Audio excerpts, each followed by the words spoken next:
My brothers and sisters in atheism, it is spectacular to see you all here today. We're going to play a couple songs to get started, but before we begin today, I want to be clear about the purpose and tone of tonight's discussion. I think it's very important here. This discussion involves the death of a real person, real people connected to that loss, and an ongoing legal matter. We're going to treat that with respect. The purpose of this stream is not to mock, harass, demean, or personally attack anyone involved. We are here to examine the arguments and publicly discuss information, evidence, reasoning, and competing interpretations provided. We are not making legal determinations tonight, and nothing said on this stream should be understood as a finding of guilt, innocence, liability, complicity, or any other legal conclusion. Because we'll be reviewing a long debate involving many contested claims, viewers should not assume that every statement made by a participant, panelist, or source we play has been independently verified by this channel, because it has not been. When something is important enough to the discussion, we'll try to separate what is established, what is disputed, and what still needs verification, but we may miss some, so keep that in mind. We might not hit every single disputed statement or label it in real time, right? It's a live analysis and discussion. This is not courtroom proceedings or a formal investigation. This stream is presented for commentary, analysis, education, discussion, and potentially entertainment, and our goal is to examine the issues as carefully and respectfully as possible. People are free to disagree strongly, but the standard tonight is high. Challenge the argument, examine the evidence, question the inference, respect the people. With that understood, we'll get into some songs here in a minute, but I do want to point out some super chats and memberships that came through. So let me get those pulled up real fast. Thank you so much for the support, people. It's wonderful starting off with support. I need to fix this graphic. I apologize, people. Bear with me for just a second. There, now you can read that. Duck says, welcome back. It's wonderful to see you, Duck. I always love having you around, man. You're such a fun person. Thank you for being here, Duck. You are awesome, brother. I also do need to get I'm gonna fix the band topics at some point. I need to have like legit band topics, I think, right? But let me see. We'll figure this out here in a minute. I'll figure that out during the music. I don't need to do that right now. And then we've also got Mushroom with a $5 super chat as well. Thank you so much, Mushroom. That's greatly appreciated, sir. And who else is in chat? So Duck, Missing Mod, wonderful to see ya. Hizzle, wonderful to see you as well. Cafe, wonderful to see you too, sir. Golden Arm, Zillzone. Who else is here? Doom-based. Who else? Let's see. Oh, and then we got a 5 gifted memberships from Hizzle. Thank you so much, Professor Hizzle. That is greatly appreciated, sir. I sincerely appreciate that. And we have Zillzone with a taco membership, Thomas Archives with a taco membership, Colwell Alec with a taco membership, Sky Nobi01 with a taco membership, and Luke Hang with a taco membership. Thank you so much, all of y'all, and congratulations to your taco memberships. Those have some cool benefits, so make sure you claim those. If you're not in the taco cord and you get a taco membership, it'll give you a link that gives you the specific membership role at certain ranks. So it's got some cool interaction with the Discord now, and I've got some cool benefits too. With the memberships before, I previously had no benefits. It was just avoiding paywalls basically, and I put some stuff aside that may not have been like the best videos, right? So what we'll do this time around, I've got some legit ideas and stuff that I'm going to be doing with the memberships rather than doing like no paywalls. So you guys will be getting some content. There are going to be some paywalls, but I think it'll be fun. Nothing crazy in there, right? But it'll be fun. Kurt says mute Zillzone in the chat for $5. That's a 5-minute mute. One of the mods can tag him with that. Thank you so much for the tip, Kurt. Greatly appreciated, sir. Greatly appreciated. And then we've got Doom-based. He is now a mini taco. Thank you for getting the membership. Doom-based, greatly appreciated, sir. And then Kurt as well became a mini taco member. Thank you, sir. Greatly appreciated. Greatly appreciated. And then Ducks Y. Duck says ban for ban on Hizzle's Mimby gifts. Thank you so much for the tip or the super chat. Duck, greatly appreciated, sir. Seriously, greatly appreciate the massive super chat as well, sir. And then Kelly became a taco member again. It's wonderful to have you as a taco member.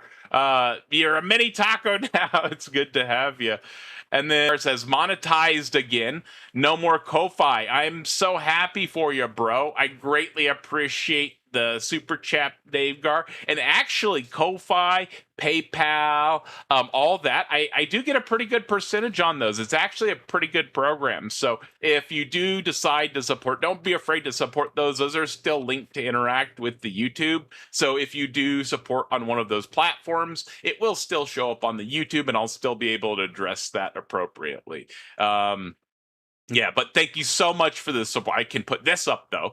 Dave Gar, thank you so much for the support, brother. I greatly appreciate it.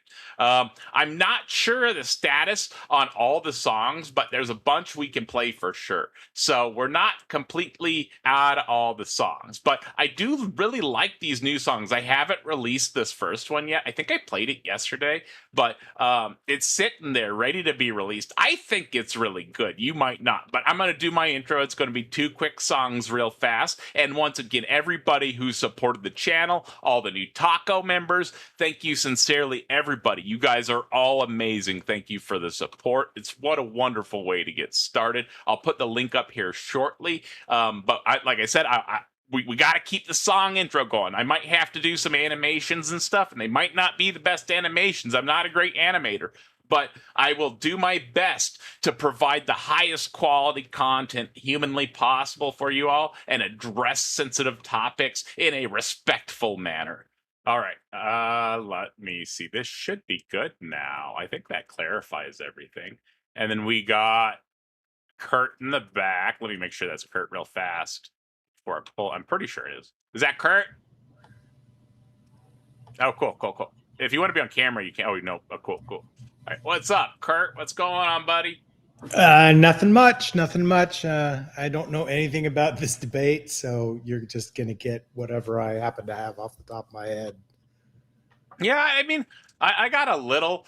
I got a little. I've seen quite a bit on it, actually. I haven't watched the full debate. And to be clear, tonight we are going to review the Andrew Wilson versus Candace Owens debate. I know I think I mentioned it. I don't know if I mentioned it initially, but that's the game plan tonight. And the evidence surround the debate that they had on the evidence surrounding Charlie Kirk's untimely death and the case against Tyler Robinson, right? And so before, obviously y'all can click that link and come up, but before I start bringing everybody up, I'm going to go into exactly what we're going to do tonight, right? Because there's a lot of claims being point of moderation. Yes, sir. What happened to get on the mic? I think I have to. I'm going to. I don't know. I don't know. I want to make sure I'm playing animated songs, I think. Can you animate it? Yeah. Yeah, because it's kind of like a signature. Yeah. I just I wasn't able to do a lot today. So Okay. I've got a lot to do, like a lot, but a lot of songs I got to do still because there's a lot that are good still, but let's get back on topic. I'm going to get a lot of them done. So, yeah. So I don't want people talking past each other tonight, right? Because there are a lot of claims in this debate, and they're all over the place, right? And once again, this is still an ongoing criminal case. The legal process is not finished, and we're not a jury. We're not here to declare somebody legally guilty or innocent. That's not our job. What we can do, though, is examine arguments, right? And so we're going to go into this just trying to see what the case is, right? What's being presented, and try to address this somewhat neutrally, right? So this debate is giving us 2 very specific claims, right? So Andrew Wilson is arguing that the evidence overwhelmingly supports Tyler Robinson being the person responsible for Charlie Kirk's death. Candace Owens, on the other hand, is arguing that the evidence overwhelmingly supports Tyler Robinson being a patsy, as in that he was like set up and not the person who carried out the fatal attack. And they are both very, very strong claims. And there's a distinction I want everybody to remember for the show, right? This is very important, right? And anybody that's coming up, keep this in mind, right? Finding a problem with the official account is not automatically evidence for an alternative account. We see this with the religious debates that we have on the channel all the time, right? Just because you find an issue with evolution doesn't mean that creation is more likely, right? I mean, Kirk, I mean, I'm sure you've got some examples, right? I mean, we see this every open panel we have. Yeah. Well, the way I always say it is, just because I tell you your car is broken doesn't mean I have to replace it. Right. And but the important thing is that even if there is an issue, right, that you hear brought up in this debate tonight, you do have to keep in mind that there's still many more steps before assuming or arguing that somebody got framed, right? That's a lot of additional steps that take you to get to that point, right? And so there's some pretty contentious claims in this debate, and I just want to be clear that it takes a lot to get to that point, in my opinion, right? This is an opinion that I'm making on this. Now, let me just also, oh, yes? just Zill, please mute me for 20 minutes.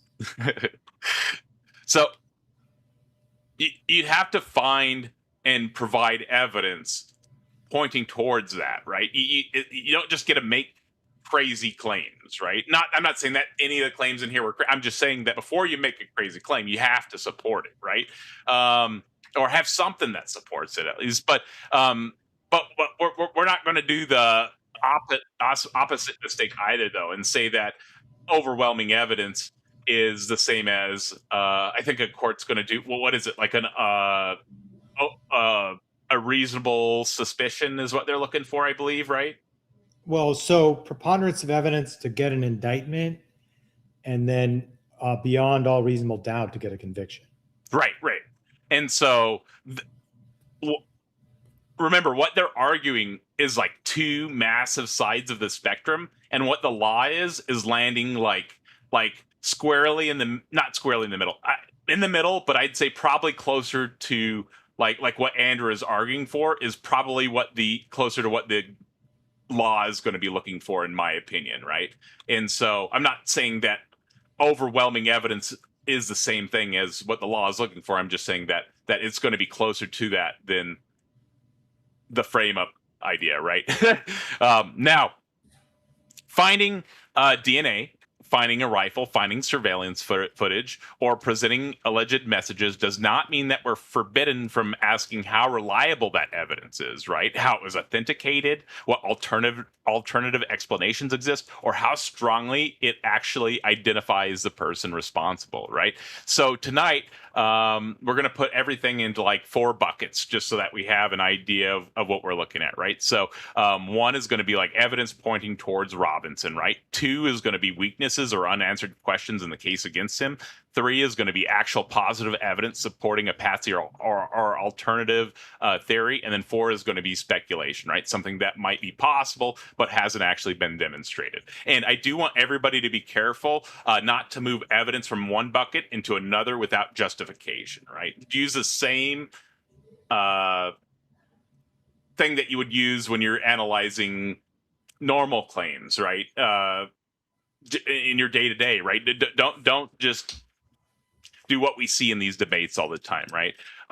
Now, there's also a huge burden of proof issue with the debate, right? And this is what I was talking about, right? So at some point, Andrew is going to go into the word overwhelming, right? And he's basically going to mean that he finds the evidence very convincing, whereas Candace is defending that not just defending the idea that the Patsy theory is possible. It seems like she's presenting the case that there is overwhelming evidence for that being the case, right? So let's make sure that we're keeping in mind where they're at and what the law is generally going to be looking for, right? And neither of us are lawyers. We're not making legal decisions. I'm just saying this is where it is on both sides in the law, right? Now, we do want to keep asking questions, right? So, what does this particular piece of evidence actually establish? Would be a great one. It's not what could have happened, right? It's not what feels strange, right? Not which person we like more. What conclusion does the evidence actually support, and how strongly does it support it, right? So, you guys, if you would like to join the panel, you're welcome to join the panel tonight. We do need to be very respectful, given the topic is around a very serious matter that involved the unfortunate ending of Charlie Kirk's life. So we do have to be very respectful around this conversation. So do keep that in mind if you join the panel. Now, I'm going to go through chat real fast, and then we'll get this polled up. Kurt, do you have anything you'd like to say real fast? Nope. Cool. I'm just making sure all right. Everybody ready to get started? Looks like Yes. everyone's ready to get started. Let's do it. All right. So this is going to be an interesting debate. Let's make sure that we're addressing this neutrally. I definitely have an opinion on this, and we'll get into that throughout the video, but I am going to try to be neutral when addressing their argument. So let's go. All right, let's go. But it ended up being this format that we have here today. So with that being said, Andrew, your claim is overwhelming evidence that Tyler Robinson killed Charlie Kirk. Opening statements, opening comments. Sure. And what I mean by overwhelming is I just find it very convincing. That's I think that's what most people mean when they say overwhelming evidence. So I have a brief. So I want to point out that his overwhelming evidence, very convincing, is maybe not what most people's overwhelming evidence would be, right? Although it is an all right definition, right? I think that's it might why be a strong word to use there. That's though, why for we that would definition. ask what they're basing that off of. We would ask, what are you basing that opinion off of? And then they would have to list the things. And in court, we need beyond a reasonable doubt. Has that happened in court already? I don't even freaking know. Has that happened in court for this? I don't believe this. No, this court is still ongoing. Or this court case is still ongoing. So, yeah, as far as I know, nobody has admitted guilt or anything like that. So, everything is still ongoing, right? And then Missing Mod, thank you so much for the tip. Or the super chat. That's greatly appreciated. She says, "Bring Kurt back, please." That was very nice of her. Thank you very much, Missing Mod. That's greatly appreciated. Welcome Mod, back, Kurt. what? Welcome back. Hey.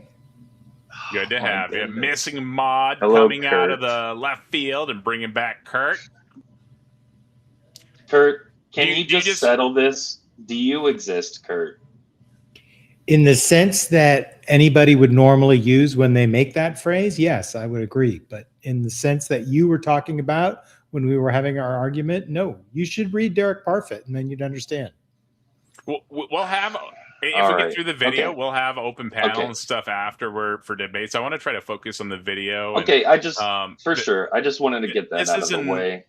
This And is in Andrew's defense, like his criteria for overwhelming evidence may not be the same as everybody else's. Like, Yeah, that's what I was saying. I was saying, like, I think the word he chose to use for the definition that he provided was probably too harsh, but operating off the definition very convincing, isn't bad, right?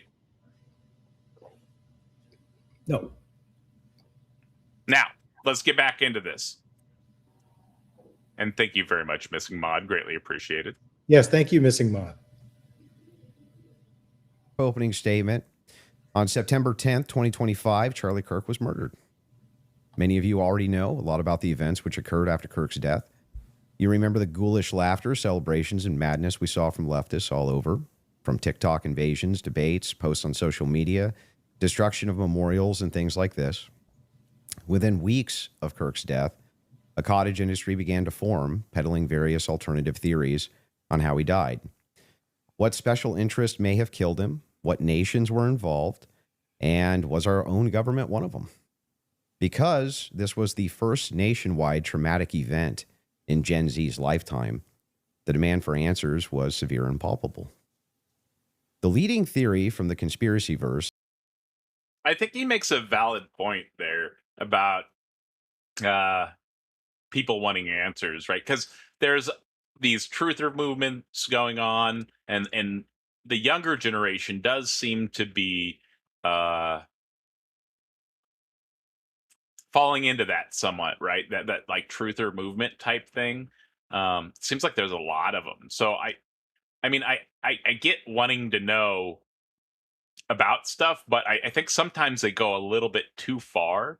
And I think that this video, this debate, it might be a good example of that once we get a little bit further, right? You guys got anything on this? This is pretty simple, right? Nothing extra from me. I'm good. Yeah, I think Zill, you're a truther, right? Truther, yeah, I would seek the truth. I've read the Quran. I believe the Bible is the truth. What else do you mean by truther? Like flat Earth. No, that wouldn't mean truther to me, I guess. I'm not flat Earth. No. Oh, okay. Never mind. Someone said you were in chat. I was just curious because it would be interesting to have a flat earther's opinion on this stuff and see how they respond to some of the later stuff. Sorry, I believe the Earth is an oblate spheroid. Yeah, no worries. Let's get back into this. Is that Israel worked with the United States government to murder Charlie Kirk. Within a day or two of Kirk's death, Ian Carroll claimed that Israel killed Charlie Kirk, and the conspiracy caught on like wildfire. This theory was built on one misleading piece of evidence, that in his final days, on or around September 8th, Charlie sent a text message reading, "Jewish donors play into all the stereotypes. I cannot and will not be bullied like this, leaving me no choice but to leave the pro-Israel cause." This was sent in the context of a platforming dispute regarding Tucker Carlson. From this scintilla of misleading information. I mean, did they? I don't know if they provided evidence walking into this. Is this something he provided evidence? I wouldn't want to see the evidence. Probably. I'm just curious. I don't know the details, but I think this would be something they would have to stipulate both that this text was sent. He seems to be saying that this is like a widely accepted fact. That's not a dispute. Right. And so that's why I'm asking, because if it's a widely accepted fact, then it can just be taken as this is something that was said. And if it's not, I wouldn't know how to address it, right? Other than just. And this is an open case, yeah. Right? This If is those an are open case. If those are his exact words in the text message, like to say Jewish donors are conforming to all the stereotypes or something like that, it's kind of like wild. Right on the edge of not great. Like, yeah, it's not a great thing to definitely say. not a great thing to say. And then we got Adrian in the back. Yeah, I don't think it's great when people are talking about that stuff, but I was more just I want to know the background if they provided the. I think that Andrew's been releasing some videos with some stuff, but that would have been good stuff to know, like at the start of the debate. I don't think because there wasn't like this is the evidence that was provided for the debate or anything, and they don't always do that. But if you're bringing up stuff like this, I think you'd have to be able to like cite it, you know. Yeah. I'm watching this on the Crucible right now. I did watch some of it live, and then I watched a lot of reviews on it. Everybody was reviewing it, and I felt like everybody was just taking a side and attacking the people. And I kind of want to provide some substantial commentary on the actual debate topic and the points they're making, rather than just attacking people, because there's actually some interesting claims that were made here that are because of reasoning similar to other things that we see when we do debates, right? What are the positions that each are taking? Just so I know before listening. Andrew is saying that there's overwhelming evidence that Charlie Kirk was had his life taken untimely, unfortunately, by Tyler Robinson, whereas Candace Owens is saying something like a Patsy theory for Charlie Kirk, where, and they'll go Mm. more into detail here on this in these openings that we're getting into. We're just covering some interesting stuff at the start because bringing up a text, I would like to see some information on that if people are bringing in information like that, wait. right? There's some people saying some interesting stuff about Candace Owens in chat as well. All right, let's get back into this. And it was speculated that Israel killed Charlie Kirk because he would have successfully opposed the Iranian war. Now, that's a fun theory, and who doesn't like a good, fun conspiracy theory? I like them. But there is no evidence that Israel actually killed Charlie Kirk. And if Candace has some, I think that is an important point right off the bat. And this is kind of that conspiracy-minded thinking that we were talking about earlier without calling it conspiracy-minded thinking, where it pulls them into they're skipping steps, I feel like, right? That they see an issue and then they just skip steps and they think that this issue means that there's evidence for something else, right? And then I feel like a lot of the time they just pose these hypotheses without doing the step by step to get there, right? They're just like, oh, here's this random thing that could be the case, right? And oh, now there's an issue with this, so this random thing over here. But generally, what people do is they try to take evidence and then they try to extrapolate from the evidence to what could be the case, and that I just don't feel like that happens when people are skipping steps like this, right?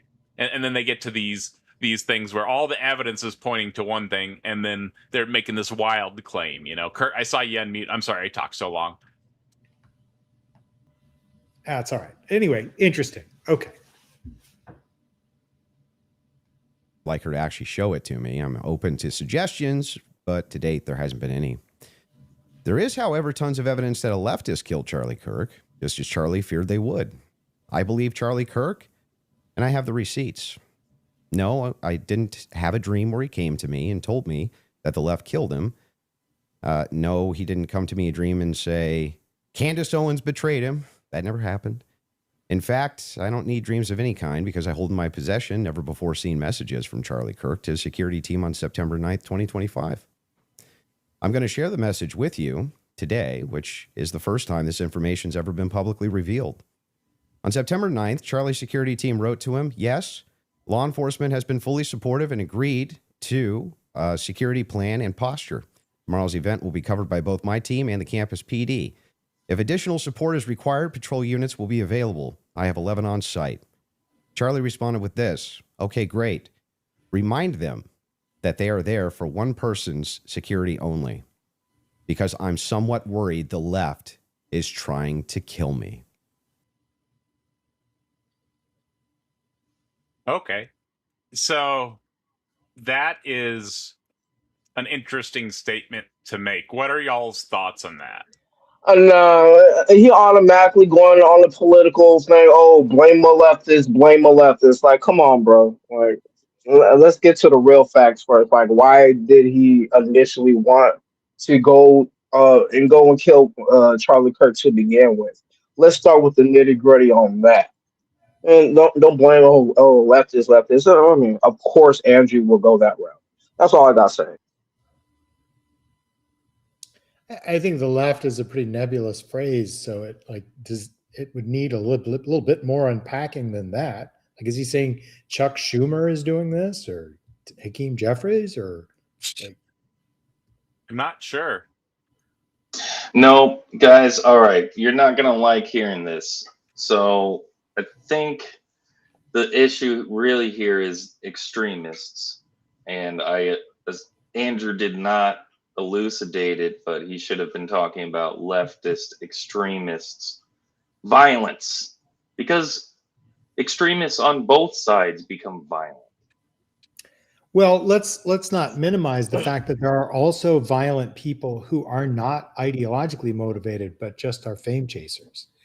So, for example, the evidence is that the guy who shot at Trump in Pennsylvania was willing to shoot anybody famous. Okay, that is a factor too. Yeah. I'm just saying, why go to political route? Oh, it's a leftist first. That's like him saying, "Oh, I believe Antifa came through and freaking did the I January 6th attack." I Like just that's in the same spirit. I Yeah, think he there's does a come more off partisan and automatically wanting to blame the Partisan, side he yeah. doesn't I'm like. like, so He nah, does. the point I that's wanted party over to country. okay, My so bad, tacos. yeah, what no one really went into too much that I would have liked to hear would be something like yeah, just because somebody is saying this in a text and presenting a worry about something that happened doesn't mean that is evidence towards that thing that happened, even if it looks like it could be similar to what he predicted. That doesn't mean that he could just Right. there So could be a lot behind that, right? And so when that doesn't mean that actually is evidence of anything at all. That being in an opening statement, although impactful emotionally, I don't feel like provides much additional value to the debate other than the emotional appeal. all right. Yeah, Well, and like all right, the go ahead. assumption that it's an assassination is either true or false. It's possible the case will show one direction or the other. But let's assume it is an assassination. Assassinations do not have to cross political lines, right? Trotsky didn't get killed by the right. Right, and that is kind of that doesn't have to be related to what it is very untimely and unfortunate that it happened, but it doesn't have to be related to that. And so I think that text is a red herring in the opening, whereas he could have used that time to I mean he builds a case, but more substantially build his case, you know.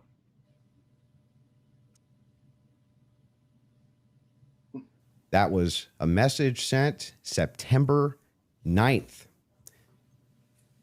Whatever could he have meant by that? Well, I think he meant exactly what he said, that he was worried the left was going to try to kill him. Now, we'll discuss this more later on in the debate, and maybe I have more never-before-seen evidence that exposes just how wrong and, in my opinion, idiotic many of these conspiracy theories have been. But that's what happens when you rely on what's called the evidence of the gaps. In other words, they don't have evidence, they seem to just make up evidence. And what did they make up? Well, in my opinion, kind of whatever lined the pockets. And I think it's ghoulish to profit off of the death of a good man. But we came here today to debate, and so let's get to it. The debate topic today. Okay. So I guess that was his like intro covering the outskirts of the topic, and now he's going into the topic. But I feel like a lot of that could have been used for time elsewhere, providing more substantial information. It seems to me that it wasn't pertinent information. It was just stuff that wouldn't really push it either way. It was just circumstantial stuff at best, you know? Any other comments on this before he goes into this next section? Anybody? I'm good. Nope. Cool. And once again, there's nobody here claiming anything legally on any of this. We're providing opinions and commentary. Let's get back into this. Today is one, my belief that there's overwhelming evidence that Tyler Robinson killed Charlie Kirk, and two, Candace's belief that there's overwhelming evidence that Tyler Robinson was a patsy and didn't kill Charlie Kirk. In sum, the audience is going to decide who has more evidence supporting their theory. My theory is that the state is correct that Tyler Robinson is the killer, at least based on evidence so far, and Candace's theory that Tyler Robinson is not the killer and he's a patsy set up by the feds. To be clear, this is not a question of reasonable doubt. If it was reasonable doubt, and that's all it was, and that's all Candace was proffering, I wouldn't even be here having the debate with her. It's fair to have doubts, as a trial has yet to occur, and the state hasn't even begun to try to prove their case beyond a reasonable doubt. But Candace makes a more forceful claim. She claims This is 100% true. He's 100% correct there. He is claiming overwhelming evidence, whereas she is claiming, and they'll go into this a little bit further later on, but she is claiming a very strong position, right? I don't really have anything else to say there. I just want you to like weigh the strength of their positions as they're presenting their cases, because Well, I is think she that's involved important to with look at as well, because there's going to be two significantly different burdens of proof required from both sides in this debate, and it's something you should pay attention to and keep in mind. Are they meeting their burden of proof, or are they not meeting their burden of proof, right? Yeah. Is she involved with the court case at all? I have no idea on that. I would to be just honest with assume you. if she has all of this evidence. I think that, anyways. from my understanding, they've both been involved with TPUSA at some point. Okay, And that's what I was about to say, I Taco. think Like that I was gonna means bring them that up. they were Okay. probably both in personal contact with Erica Kirk at some point, but I don't know anything other than that, and I might even be wrong on that on one of them. I believe Andrew Wilson worked with TPUSA recently, and I think that Candace Owens worked with them a long time ago, but So just not to be 100% clear, on Candace Owens. yeah, just to be clear, so what I'm hearing so far from Andrew is that Charlie thought there was a left-wing conspiracy against him, and that he thought Yeah. that on the basis of things that he had said. But what I'm not yet hearing is a connection to that left-wing conspiracy or how that left-wing conspiracy motivated Tyler Robinson. So I'm hoping that I get Great point. those steps filled in to like clear the evidence up, because this is very much to me like theists who like argue from fine tuning to Christianity. Like, let's go ahead and accept fine tuning. I think all your work is still ahead of you to show that that demonstrates Christianity. Right. I'm with you. And I do have to make a comment to the chat. This discussion in this debate, or this discussion and the debate, are around the unfortunate passing of an individual. So please, in chat, be respectful. Our goal tonight is to have a respectful conversation and analysis about the debate.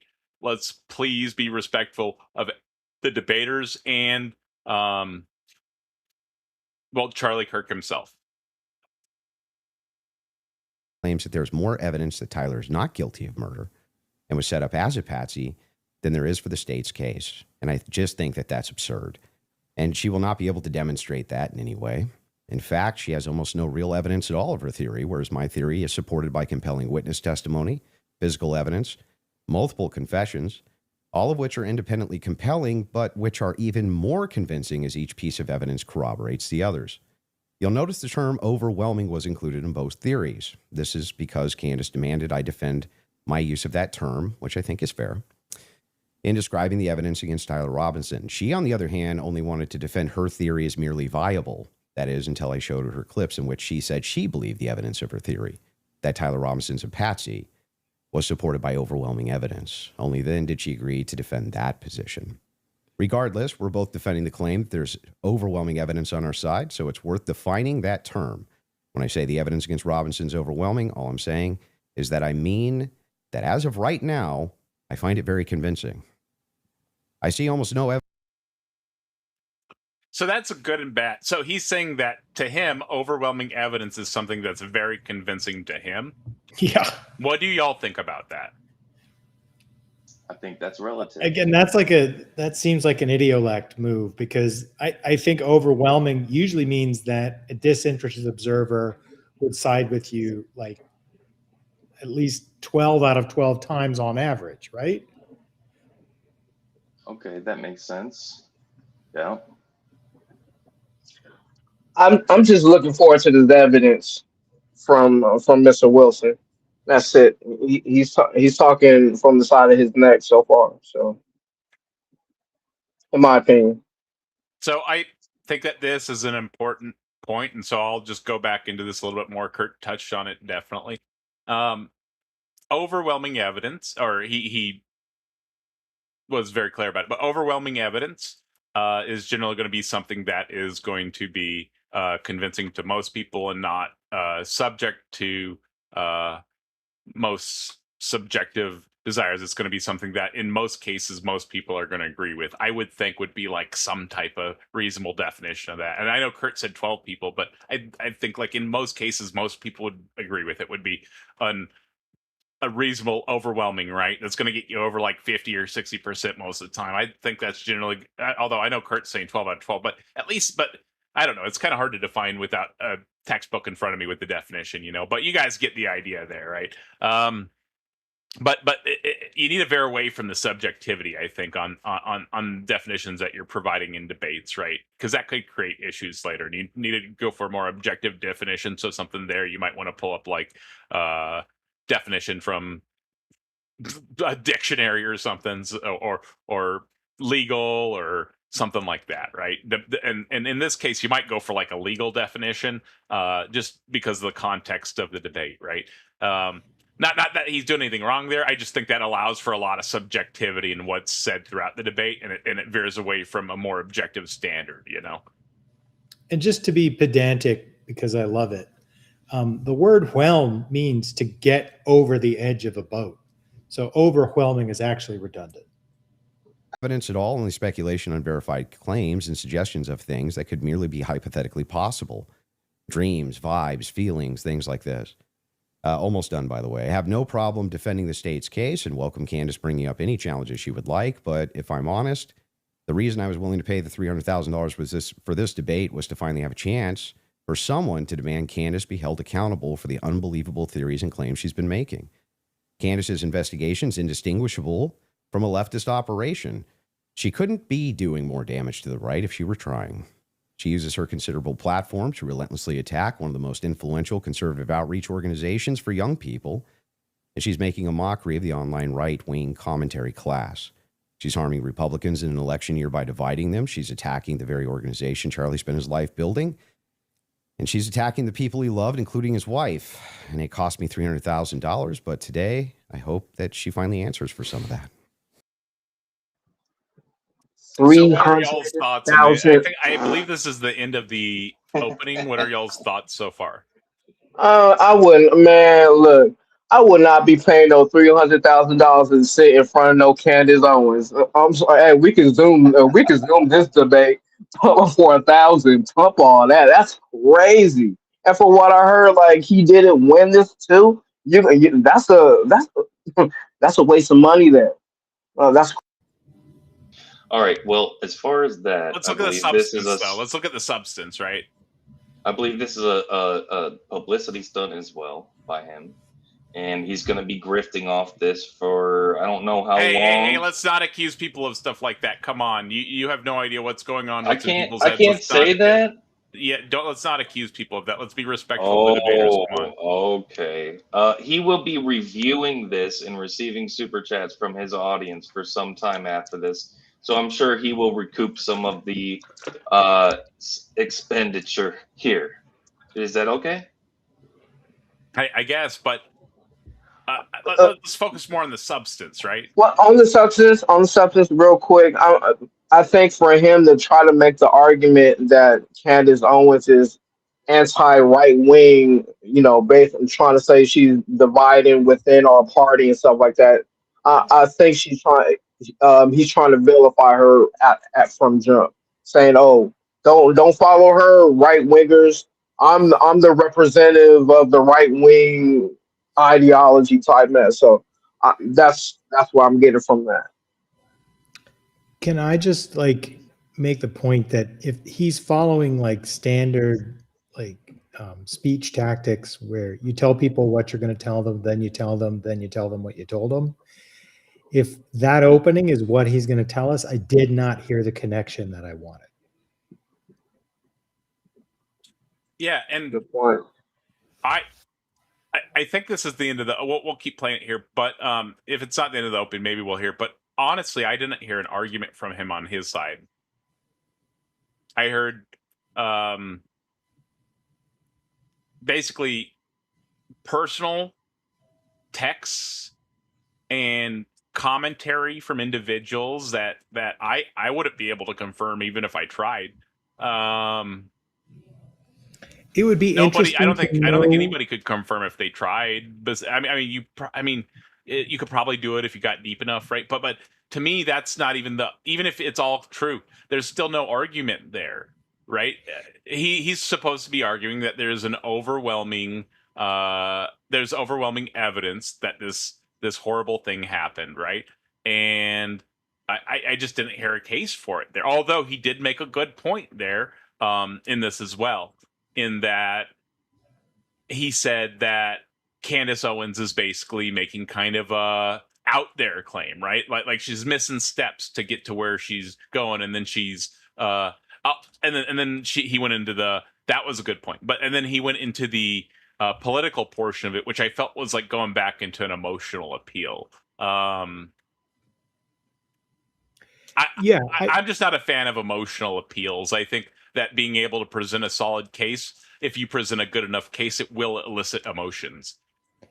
But I think it's also important when you have some coincidence like that, where he sent those texts and that was like a short period before, you need to know the base rate. And my understanding is that it's common in conservative like circles to talk about how persecuted you are and how much they're out to get you. So what's like the base rate of a conservative leader saying like there's credible threats that I'm going to be assassinated? And then like how often does that turn out to be true? And I just don't know what those numbers are. Right. And that's an important point. And that's what I was talking about earlier. We have no idea if Charlie Kirk had inside information or he was just freaking out, you know? Or that he made that kind of claim literally every month. Right. Maybe he sent it to a bunch. I have no idea. I don't want to speculate on it, but all I'm we don't saying know is from that what he presented. right, That's my point. Right. And I need to see what Candace got to say about all this.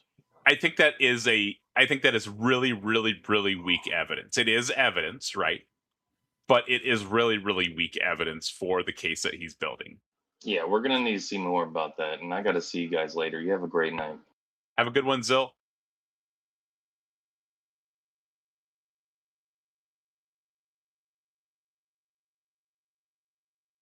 Oh, Cupper.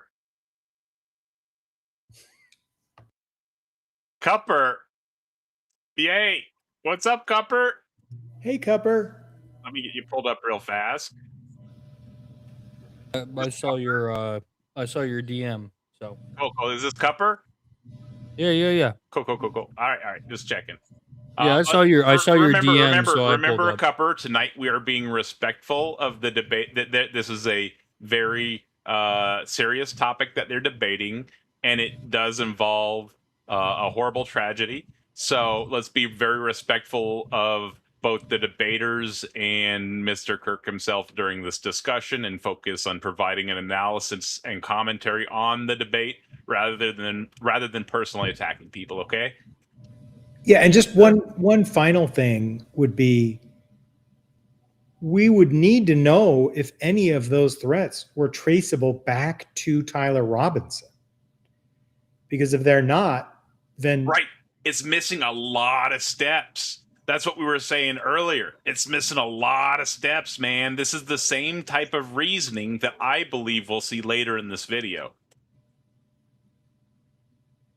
Remember, we were talking about just because you see something that goes against something or doesn't look right or whatever, that doesn't automatically make it evidence against something, right? But if you see evidence on the other side, right, and you're like, okay, this is evidence, right, and then you don't just automatically link it to some major conclusion, right? You have to follow the steps there, and there's a lot of missing steps, right? And so that's what I'm saying. It's still evidence, but it's incredibly weak evidence. And I think a better case could have been presented with just the legal facts alone being presented.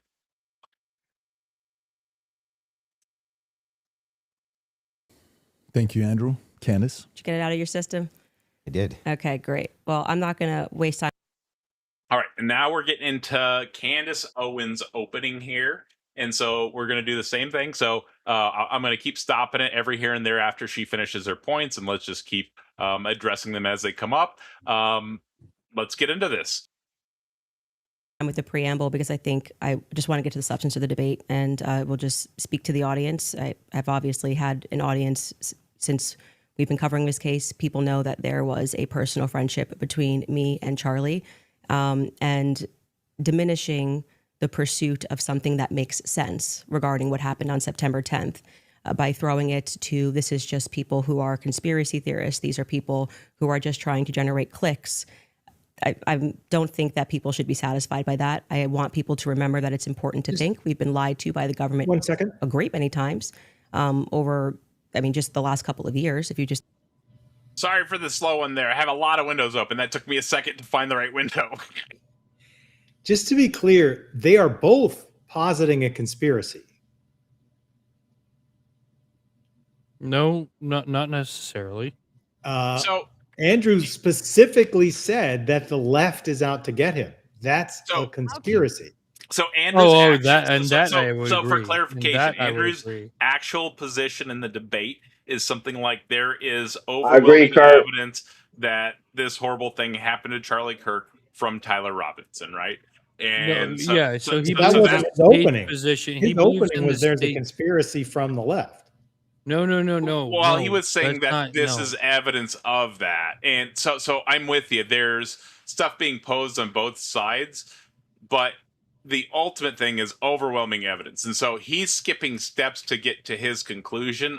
Albeit, I do think that his conclusion is probably more grounded in the substantive facts of the case.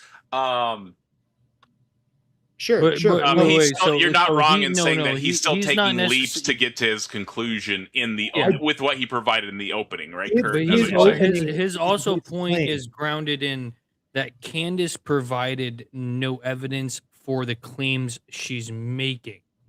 Remember, that's also part of Wait, it. When he came on, this Cupper. was to have her explain the claims she previously made. Cupper, did you hear Andrew's opening at any point? No, I just hopped in. I didn't. Okay, so let me I explain didn't- Andrew's opening so you understand my point. Andrew's opening is that Charlie Kirk sent all these texts claiming that the left was out to get him, and that he sent a text saying that people who were donors were like not behaving against their stereotype, right? The only reason that you would be presenting those texts if you think they're germane to your case. If they No, are that's just an germane to his assertion. You have case, no proof of that. That's just your I assertion. don't think they're proof of anything. But if they're germane, That's just to your Andrew's- personal. That's just God, your personal Copper, opinion let on me it. finish a sentence. Hold on. Let If Kirk they're cook. germane to Andrew's case, then they are evidence of a conspiracy. He's basically saying that he has proof that leftist conspiracies, like he has physical Is- proof that they were going against him. That's But- what but Andrew's saying. Is that what Andrew said, or is that your personal feelings on how? That's what Andrew said. Feelings are not a part of what Andrew is saying. Well, I'd like to look and listen to that on myself to see if that's actually that's- how that but went you're down. late. I That don't was know. at the beginning. We You're did late that. about that, bro. Yeah. you already Okay, did. but I'm not You gonna can- just you can watch agree that with in your own time. We're already past Yeah. that portion. We've already provided a review of that portion. He will Yeah, go into so this that's stuff later fine. in the debate. These points in the introduction will be brought back up. You will get to hear them again. But Yeah, Cupper, yeah, if okay. you trust Tacos and Adrian, they will agree that that is what he said in his opening. I ain't got no reason to lie. That's what he Okay, said. Okay, but I also know that Tacos and Adrian don't have positive views towards Andrew, so they can also have poor takes on his words based on those views. That's fine. Cupper. Oh, I'm not going to compromise my integrity for nobody. I'm I telling you. didn't say what he anything about said. I didn't say anything about your integrity. Or you're questioning it, saying just because I might have a dislike for somebody. No, I'm just saying that's what he said. That's what Kirk is saying. That's what he said. So you So may we already view passed that something point. in a different way than I could view something. Good to go, bro. We're past that point, though. Let's get to tacos. Perfect. think of the things that we've learned about our government. And I do want to say this.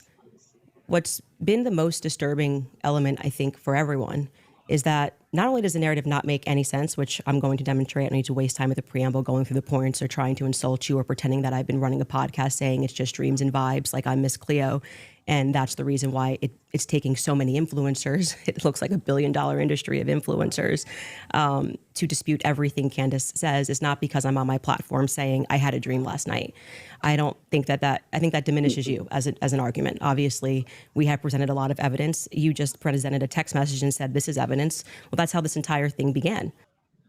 I did not point out something that I should have pointed out previously, and she's going into this here, but Kurt, when you said they're both presenting conspiracy theories, I clarified his position, but Candace Owens is skipping steps as well. As you heard initially, you heard from Andrew, and you'll hear Ford's. There's both sides skipping steps. Don't think it's just on one side, right? Don't think that us critiquing Andrew's opening I agree. is us attacking him. It's simply us providing commentary on the debate so that maybe he can do better debates in the future that are more substantive. Well, I do think there was a huge issue Andrew had when debating Candace during this, because I watched the whole second half. I think a huge issue that came after this was just the way he went about speaking. It felt like he didn't question her. I mean, I think you guys will kind of see after this, because I'm pretty sure right after she makes these claims, he never gives her enough pushback on what she's stating as assertions, where she's just asserting things. I think this is my first time viewing it. But Andrew doesn't give any evidence on his side, so he's making a straight assertion back, which is almost like. Hang on one second. So Titan Uranus official says the text appears to be real. It is evidence that a text was sent. Circumstantial at best. That's a great point. And thank you for. So I haven't confirmed it. He's saying it's confirmed to be real. So we have Andrew text? We have very weak evidence in Andrew's opening. Very weak evidence in Andrew's opening. Can I just ask one question? Real. I thought that was a ploy. I thought that was a ploy on Andrew's part. So I just have a question about Candace's case here. Has she been making a case in public that one of the things that had influenced her was a dream? Because both sides have mentioned this. Yes. I'm not sure. I don't know I only know what's in this some of what's in this debate, not even all of it. Some of what's in this debate. No, right? there is a clip. I don't know if it's a facetious clip. Like, excuse my pronunciation of that. But I don't know if she's actually speaking in, like, I'd have to look into it further. There is a clip of her talking about a dream she had with this. I mean, she also talked about Sumerian technology having to do with this situation. Do you mean Sumerian or Samaritan? Sumerian, like the ancient Sumerians. Yep. I do want to provide a disclaimer that Cupper is very intelligent and an amazing person, but in this case, you might want to take this statement with a grain of salt. No, she even admitted she made some comment about something like that, but she makes comments about that on her show. She uses it as hey, these are theories. I'm going to try and get to the debate before the wife gets home, because once the wife gets home, but like I said. Well, no, I mean, it's interesting because, I mean, to be fair, Candace has come out with some information with the cases that have come out that she's said and she's had sources for that have come out to be true. So Candace clearly does have some sources inside this case that are reputable, to be fair. All right, let's get back into this. You're talking about how Israel got into the conversation. It was because immediately after Charlie died, one of the first things we saw was this push to make us all think and remember how much he loved Israel. It's because the prime minister of Israel, who's fighting like a 27-front war, felt that he needed to come do a little mini tour and to be, strangely, to state that I did not kill Charlie Kirk, when nobody was having that thought that I can remember. Nobody was going, I wonder if Bibi Netanyahu killed Charlie Kirk. And then we had a round of influencers who lied and said Charlie was not changing on Israel, that he wasn't having any disagreements regarding that topic, that the day he died, he just loved Israel so much. And I demonstrated via text. Is it just So me, or Charlie are Kirk neither of died. them building a case? No, I'm not. Yeah, I don't know what she's coming up with, trying to tie Charlie Kirk with Israel. The question but here is whether I agree Tyler with her. Robinson Charlie is Kirk guilty, was, and I haven't heard anything about him.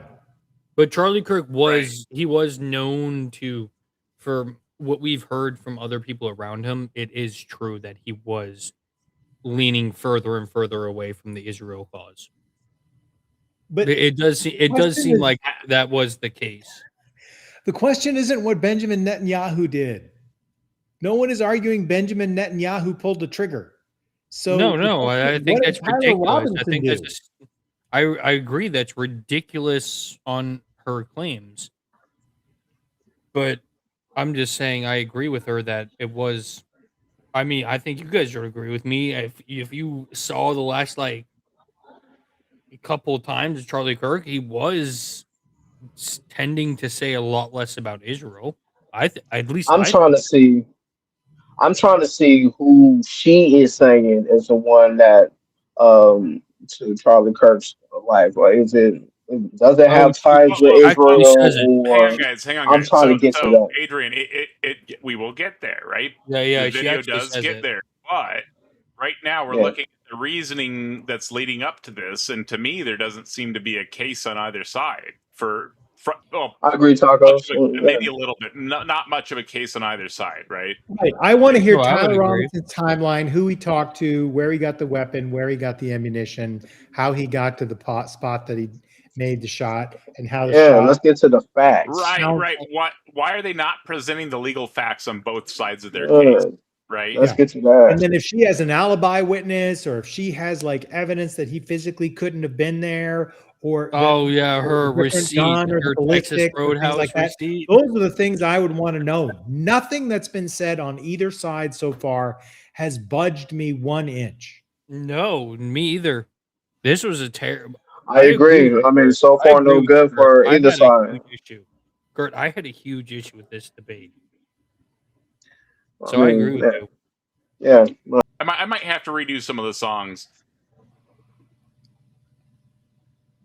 Message, which you just mentioned, and you're now contextualizing and pretending it was just about Tucker Carlson, which is not true. It was a part of a broader shift that Charlie was having over the last, I would say, actually on your show, it began since October 7th, which is when I began asking myself more questions about Israel as well. And so, yeah, when all of these things happen in the immediate aftermath, and then I drop a text message after everyone is denying that, Tucker Carlson then comes out and confirms the conversations that he had with Charlie. Megyn Kelly then comes out and confirms the private conversations that she had with Charlie. People then begin to ask a reasonable question, which is, why are we lying about this? I don't see how any of that gets to there. But wasn't this all it's like Megyn Kelly and Tucker Carlson involved in like this killing? Like what is going on? Wait, but I thought this one. I Tucker agree with Carlson's her. a clown. Aren't they all supposed to be involved too? Wasn't this in reference to like him? Like I'm confused on what she's actually trying to say here. Like, what is she referencing? They both doing bad so far. I gotta take my leave, gentlemen. I have a feeling that my wife is gonna call me saying she's on the way and stuff like that. Welcome back, freaking tacos. I will be up here, hopefully, down the line. You know what I mean? Kurt, always good seeing you. Copper, have a good night. Have a good night, Adrian. Have a good one, man. Thank y'all. Easy. Thanks for hanging Most out.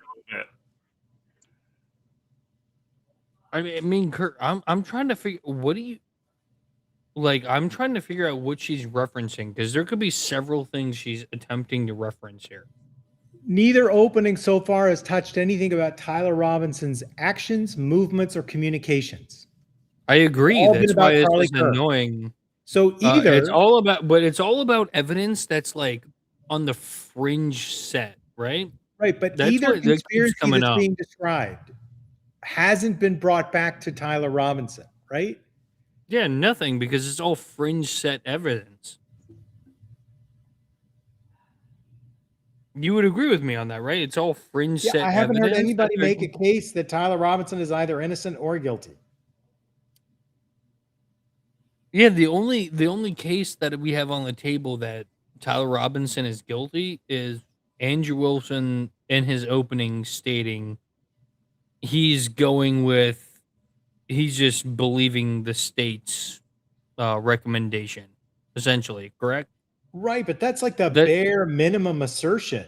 That's like yeah, no, there's no evidence in that. I don't disagree with you, but I believe that's the only bare Yeah, that's the only minimum time his name really assertion even we're came getting up here. beyond. And that's the only thing that's holding any fruit right now from what we're Yeah. hearing. I'm pretty sure all we've heard for about 30 minutes is Candace Owens' word salad. Well, it's stuff about Charlie, Candace which Owens has been talking for about a minute, Cupper. Either Okay, way, all right. this is I mean- I don't know where Candace is trying to go with this.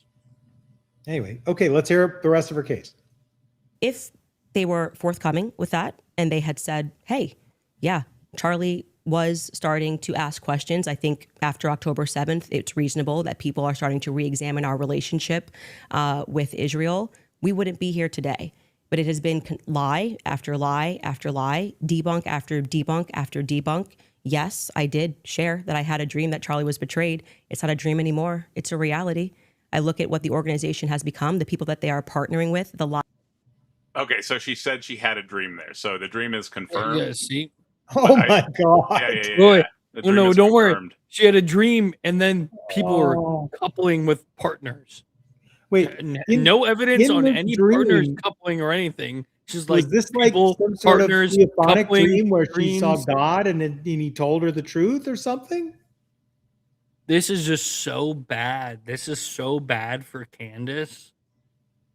Oh, and I don't even really dislike Candace. I think Candace is a great political persona, but like this is just bad. This does not make her look well. The fact that both sides brought this as their opening is pretty compelling evidence to me that this is like an argument between people who think we should pollute the earth with oil and people who think we should pollute it with coal.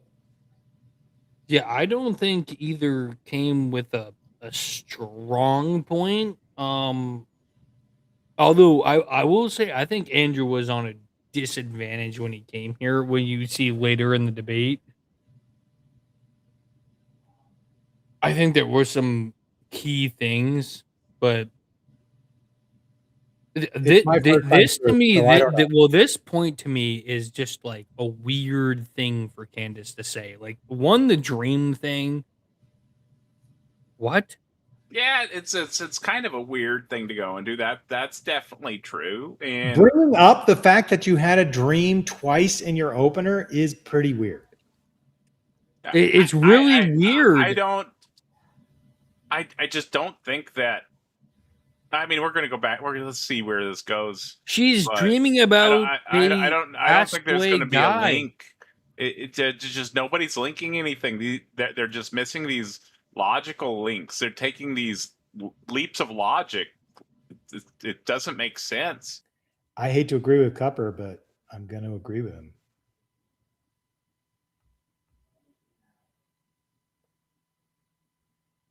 Taco. And sorry, I was doing some with chat. I was doing some of the chat real quick. So let's be respectful in chat. I understand not everybody appreciates the debaters or the general topic or whatnot, but let's try to keep it somewhat respectful. We're actually trying to analyze the content of the debate, not the debaters themselves. And it's possible that they're going to make a strong case one side or the other. Again, I have not heard the debate. Well, let's be fair, Kurt. You would agree with me. Let's give our props to both of the debaters, Candace and Andrew. That is a hard thing to do something on this magnitude and stage live. That's pretty hard. That's pretty hard, man. That stage, hundreds of thousands. Hard for an NFL of quarterback to play NFL quarterback, but that's their job. Yeah, I do have Oh to agree. yeah, I I'm do just have to saying, agree but with Kurt here. no, but neither of these It's people have been on a difficult to stage sit this here level. for 8 hours and talk to people, right? But or 4 hours, 5 hours, any duration, and keep it going, right? But No, but it's good to have them you be got to do it, right? respectful. It's difficult to It's plumb good to have toilets. them It's do this difficult and be to respectful. do whatever, right? I just think it's It's a good thing difficult to to have become a them do it and be doctor, right? respectful, come together like complete opposite sides. Like this is a really hard thing for both of them to do. Going. And this is the last time that I'm going to be asking people in chat to be respectful. It's getting a little bit absurd. Please calm down. We're addressing the content of the arguments and the topic. Lies that they are telling, the extraordinary people that they're sending out to say that I hadn't speak to Charlie since 2018. Nobody's glazing anybody. We're saying that neither of them have presented a case. We're saying that there's no argument on either side so far. That is not glazing. We literally the opposite of glazed and just said we appreciate they had a debate. And it begins to look like a conspiracy. And just as a historical fact, that entire term was created by the CIA to gaslight people after the assassination of JFK. So it's not exactly one that makes me nervous. Like calling somebody a conspiracy theorist is essentially saying that they demand further answers and they're not accepting the Fed slop. So I'm grateful that you came today. I don't need to, like I said, take cheap shots and discuss your manner of debate or your strategy. And I'm also grateful that you shared that you had that text message today, because everybody watching knows that I have been demanding not a debate, just an open conversation with Turning Point USA. They should be here. It shouldn't be you in that chair. It should be the person that took Charlie's place, maybe Erica Kirk, maybe Andrew Colbert. He's a spokesperson. And rather than doing that, they send us another influencer. So let's see how it goes. So that's that sounds like that's the end of the introduction. So what are y'all's thoughts so far on this? Because I have quite a few on this portion. I mean, I would just I say have a that, few thoughts on how she ended that.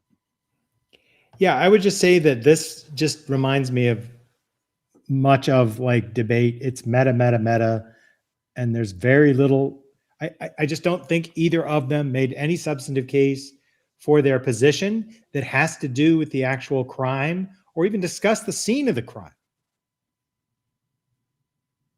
To be fair, I don't know if it's much about that within this debate. I think the debate's Determining not whether someone is enough about guilty has that. nothing to do with the physical facts of the crime scene. No, I'm saying I don't think the debate was enough about that.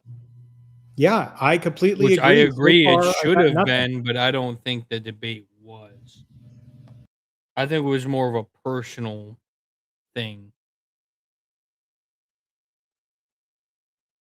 I don't know anything about that, but from the context of what's been said in this debate, I can definitely tell you that there has not been a substantive argument presented on either side. Although I'm going to be real, I do agree with Andrew's side just because of the fact that that's where the legal stuff seems to be pointing, right? I mean, lean more towards him, right? Obviously, he hasn't been convicted. Yeah, Tyler our Robinson is system not allows a convicted. lower standard to get Right. an indictment and a detention than to get a He's conviction. innocent until proven guilty. Right. But I would agree. I lean at this point in the debate. I lean with Andrew's side because he at least gave his opinion on he rolls with the actual evidence, and Candace basically just said vibes. She said what she thought. She was like, "This is what I think." I mean, she made positive assertions, but did she give any evidence? I mean, Kurt, I don't believe me or you No, heard any evidence this is from the her. leaps of logic I was talking about. There's just leaps of logic on both sides, right? Obviously, it Pupper, seems to be the case that the evidence points to Tyler Robinson probably doing the horrible thing, right? That seems to be where we're at right now. with the evidence that I've seen on the case, right? Correct. But I agree with Well, that. I would But- say at but- this point in the debate, Andrew's as such, opening did well, none of those things that you're Right. saying, Pepper. He talked about texts Charlie Kirk sent. He did not talk about Tyler Robinson or physical facts or physical evidence or electronic evidence or any kind of surveillance evidence that implicates no, Tyler but Robinson. he did agree with the prosecution. Well, that's just Okay, not evidence. okay, That's just so- it's an and- assertion. let me be more clear about what I'm saying. Andrew should have said these are the legal facts that have been gathered by the appropriate professionals, and this is the case that's being argued.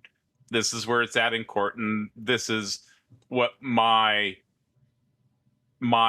position on this is. I think that should have been the opening. I think that would have been a much stronger opening, and it would have been backed by very substantial evidence, right? I would agree. Is the indictment I public think or that is it oh, sealed? hang on. I think that Candace is saying a similar thing in that there's these leaps of logic that could possibly point to this hypothesis, and so obviously this hypothesis is the case, and so I'm going to present this hypothesis, right?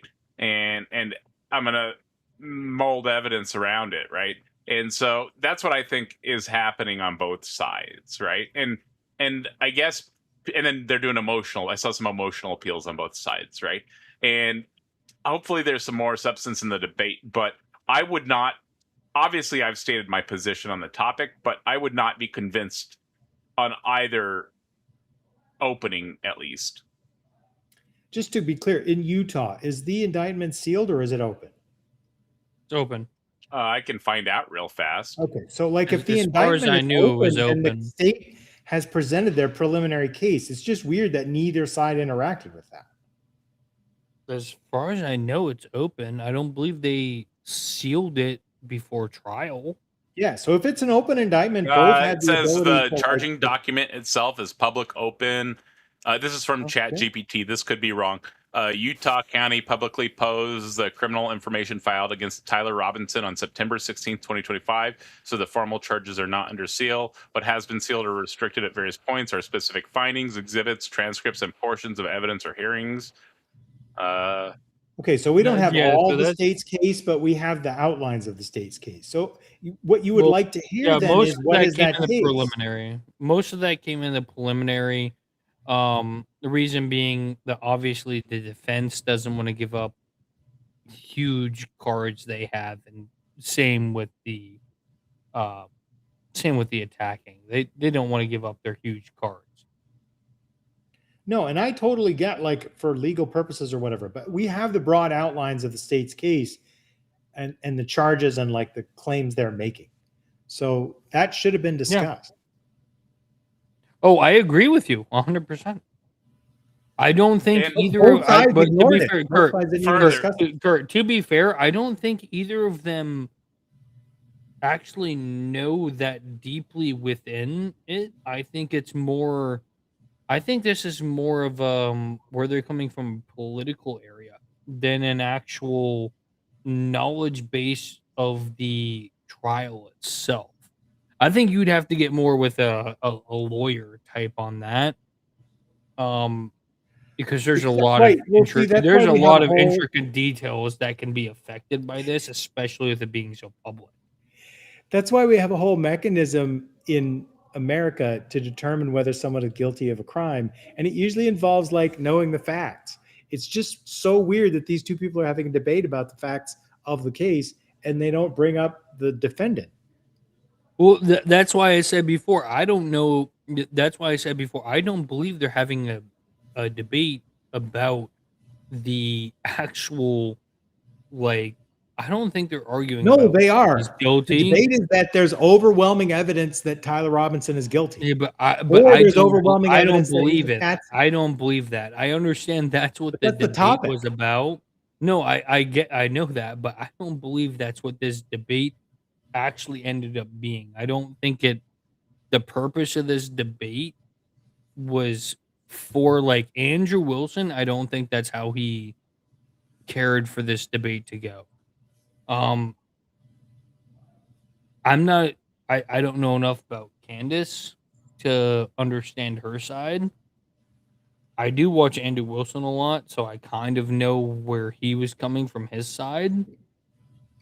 But but to be honest, I don't think either side won during this debate. This debate just made both of them look bad. Well, we haven't watched the rest of the debate yet together, but at least from the opening statements, I don't think either of them has presented a good case. And what I was, and Not to a further that, strong if I was in Candace Owens' position, I would have done the same thing that I mentioned for Andrew a moment ago. I would have found the legal facts that look like they build a case for the conclusion she's shooting for and presented them, right? I would have explained how those point to that. And I would That's not use any exactly private what I would expect. information. What? That's exactly what I would expect. Yeah. I'm just not getting what I would expect in this kind of a debate. Right. Yeah, it's definitely a little bit strange, but no hizzle. I will You- say, between- Kurt, did you like the moderator? I thought this guy was a great moderator. I know almost nothing about him except that he was asked by the administration to help rule Iran when they won the war. Company is like a CEO, and that he does like promotional videos and some other things. I watch some of his videos to make money myself, save money, how to better deal with my own money. well, he's about to do some moderation right now, it looks like. So why don't we see how he moderates? Between 0 to 100, what is the likelihood that you think Tyler Robinson shot Charlie Kirk and killed him? Based on the evidence right now, I don't know. I'd say 75, 85%. Candace?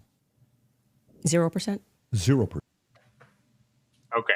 This is a wonderful point of moderation, and this elucidates a lot to everybody. Terrible take by her. This elucidates a lot. Right? So Yeah. this shows both parties are at. And what This is just a terrible take. This screws her whole. this Can I just- well, yes, you can. Just as a point of like law, if Andrew was on the jury and he had those percentages, he would be obligated to vote not guilty. Oh yes, that's true.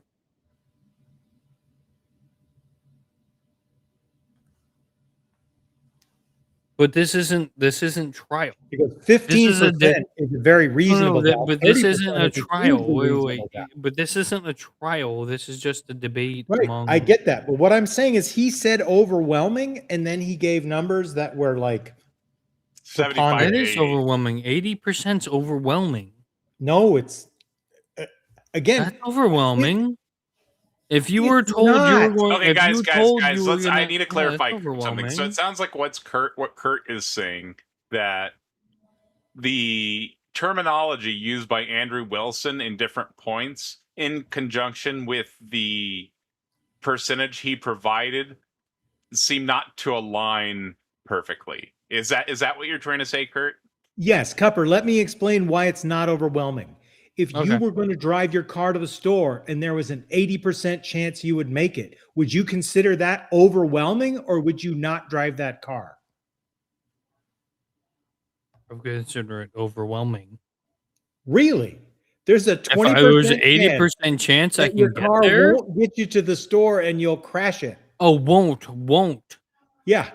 Oh, I would consider that overwhelming in the other direction. Yeah, it's an overwhelmingly bad car if it's only 80% likely to get you to the store. That's correct. So 80 is overwhelming. So 75 to 80% like convinced that someone is guilty is basically saying there's no case that's strong enough to convict him. Wait, but you just agreed with me that that was overwhelming. No, I don't think you understand what I'm saying. A car that's 80% reliable is a crappy car, right? I understand that, but you just agree So with me. if you're on a 80% jury was and overwhelming. you have a 1 in 5 chance that a person is not guilty, you are obligated to vote not guilty. Oh no, I agree with that. So that's then wrong. Andrew is not making his own numbers don't match his claim. But overwhelming doesn't mean that someone is guilty. Well, this is what I said at the beginning before you were on. I said it may be his idiolect. He may think overwhelming is I never different made that than claim. what everybody else thinks. Yeah, but I never made the claim that overwhelming was justified to put him in jail. I just said I agree that And to he give has both a of the way debaters of credit, they were put on the spot and asked percentages. So they were just throwing those out randomly. Although I do think, even though it was random, it's kind of wild that Candace said 0. I mean, that's Right. kind of 0% wild. saying, is a saying wild zero number. is Like if she saying said like zero is 20 or literally 30%, I'd be like, all right, whatever, we'll hear you out, right? But she's saying 0. That's just wild to me. 0% is Kripkean dogmatism. It means that any evidence you got would not budge you from your position, which is literally the position of like dogmatic conspiracists, which is a huge tell that you should not trust this person on anything. Kurt, could I pose this to you? Wouldn't, if she said 0%, wouldn't that also give cause to the understanding of an outside person to think that she knows the exact answer? No, it means she's not a bright person. I'm just saying, but wouldn't that give cause to state she knows the exact answer? Cupper, stop. But Let me, wait, Cupper, wait, stop. let me Stop. finish so it's funny. Cupper, do you want me to mute you? Is that what you want? Because I need to get something across to you so you understand it. You're so upset. If you say 0%, what that means is that all evidence you will get will never change your mind. And there is no piece of evidence that will change your mind. In point of moderation, there's so Titan in chat provided actually a valuable question. I think this is for Cupper. The phrase in question is beyond a reasonable doubt. Really, is 80% beyond, meaning you're firmly convinced? I think that might be an interesting point to hear Cupper respond. Or I'll leave that up. But no, I said I never. No, not for a court of law. Right. So I never said that for a court of law. Okay, well then, overwhelming is just meaning different things to different people, and that's fine. No, it just means not overwhelming evidence is now solid to someone word. outside the thing, outside of the thought process. It doesn't mean the court of law. A court of law has to be damning.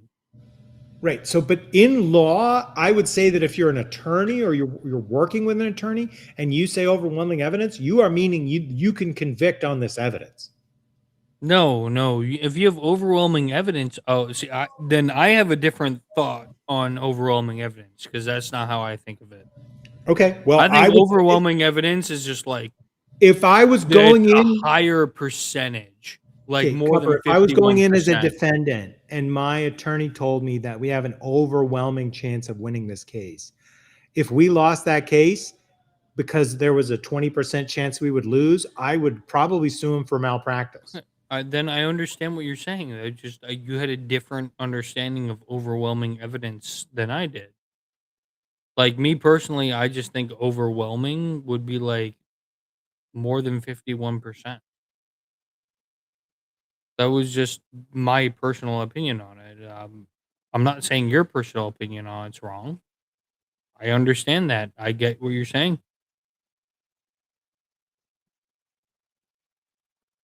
Is that fair? Again, like I've said a couple times, and I said that at the beginning before you were here, like overwhelming just may mean something different to different people, and it's not a like philosophically defined term that we can just say, well, this means this. So yeah, right. I agree. All right, so let's just, there was a lot of discussion here between Kurt and Cupper, so let's just simplify this. So what Kurt is saying is that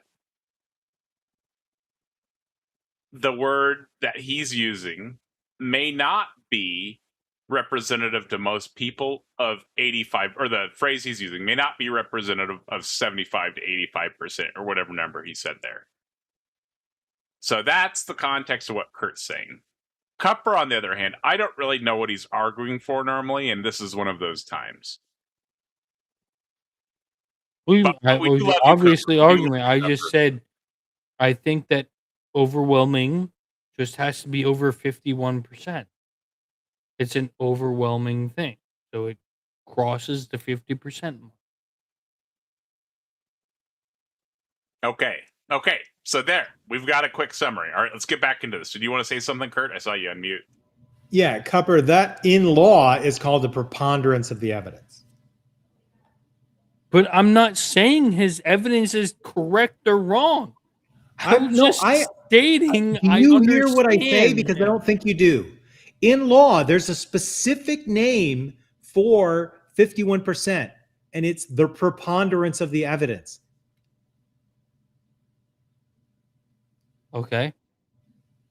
And it's usually not considered overwhelming. But it logically is because it's more than 50%.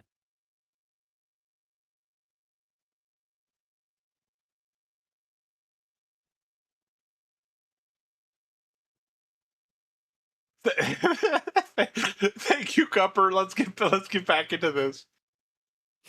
I'm at 0. So With what we've seen in terms of the evidence, I'm at 0%. so not only, you know, that maybe somebody. And I just want to point out that she further explained that she's at 0%. So I think she's not just saying she's not like at 0. I think she's saying she's firmly convinced she's at 0, which I think is an even stronger statement if you were to like categorize the strength of those statements. I'm not judging either way. I'm just pointing that out so you can weigh their burdens of proof that would be required for their claims. Okay, I'm just saying that's her claim here. It's terrible.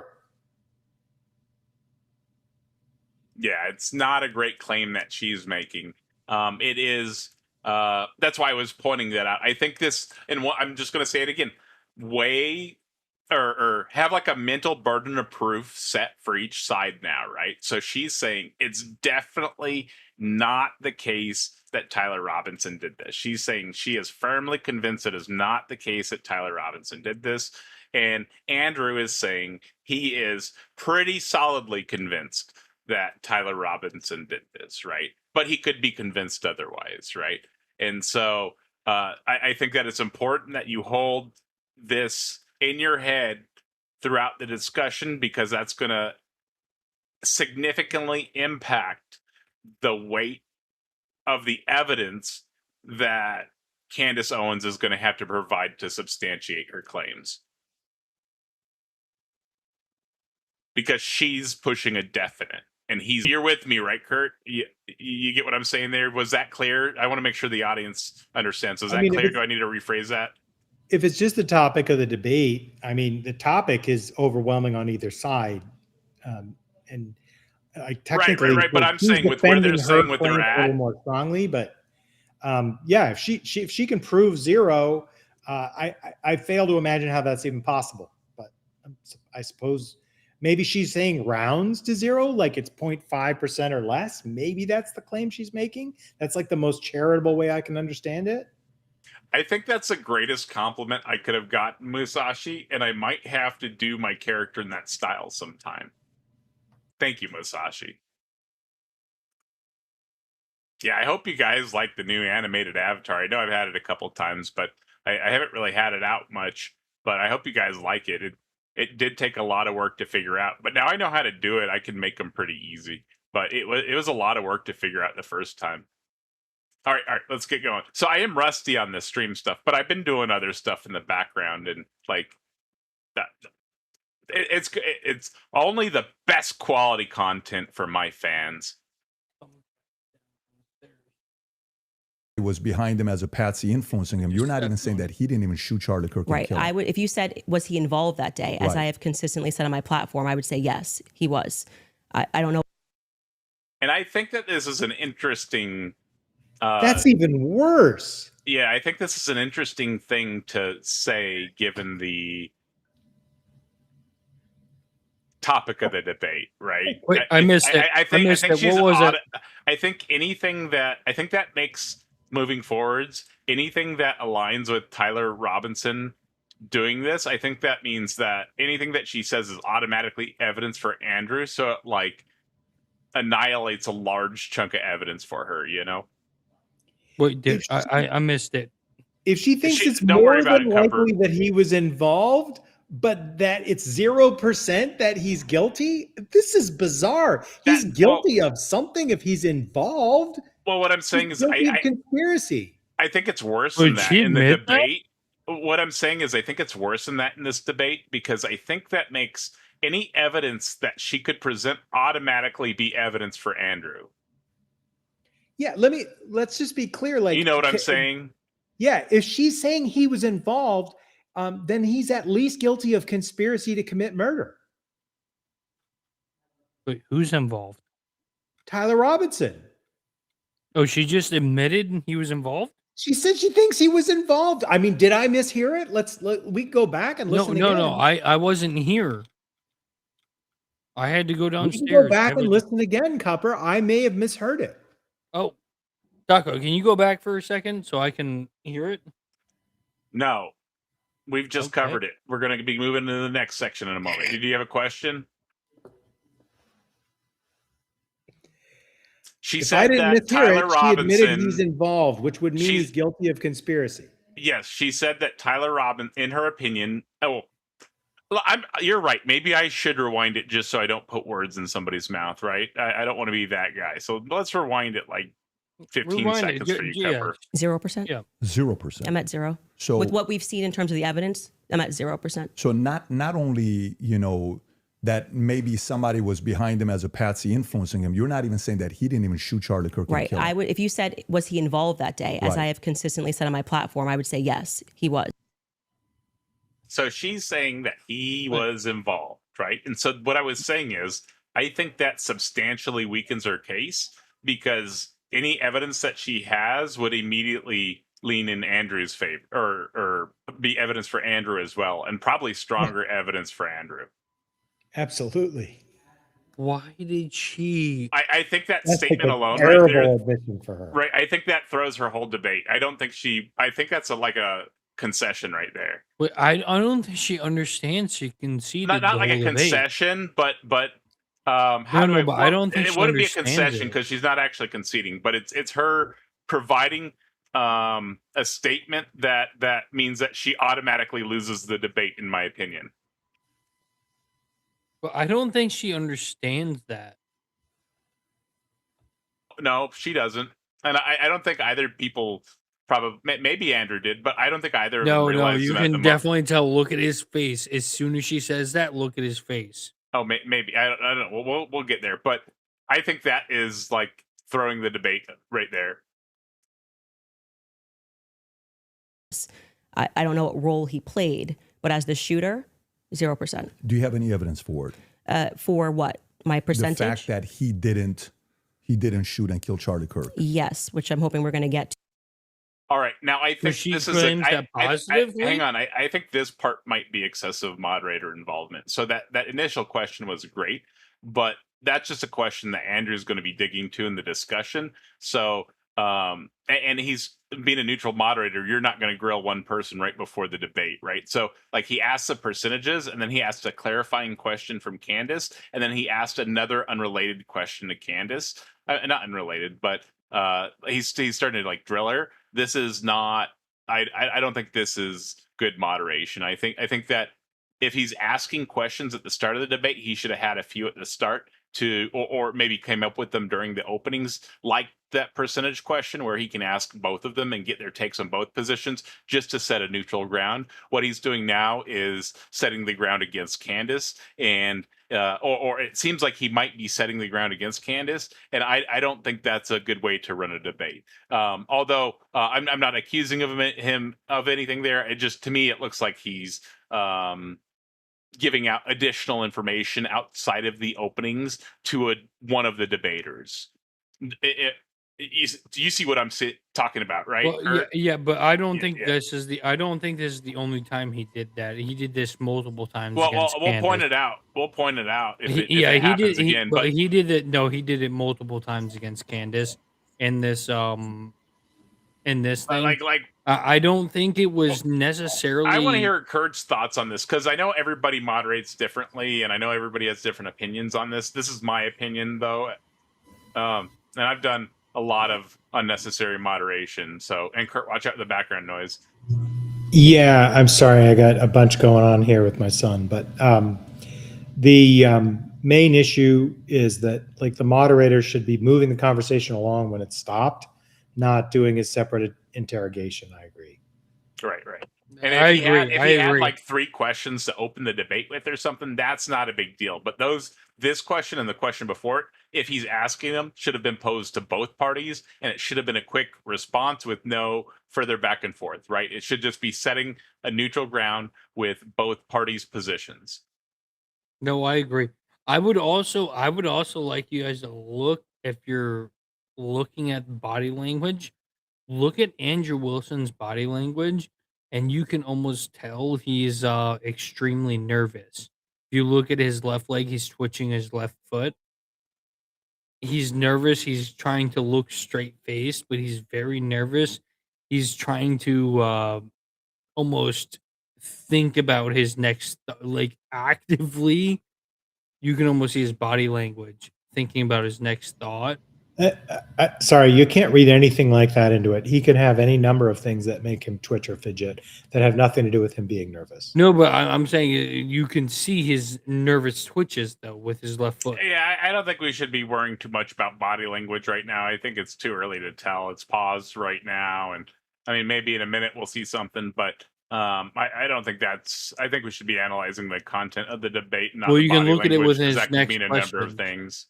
Look at his next questions. Seem unprepared. That could mean a number of things, Cupper.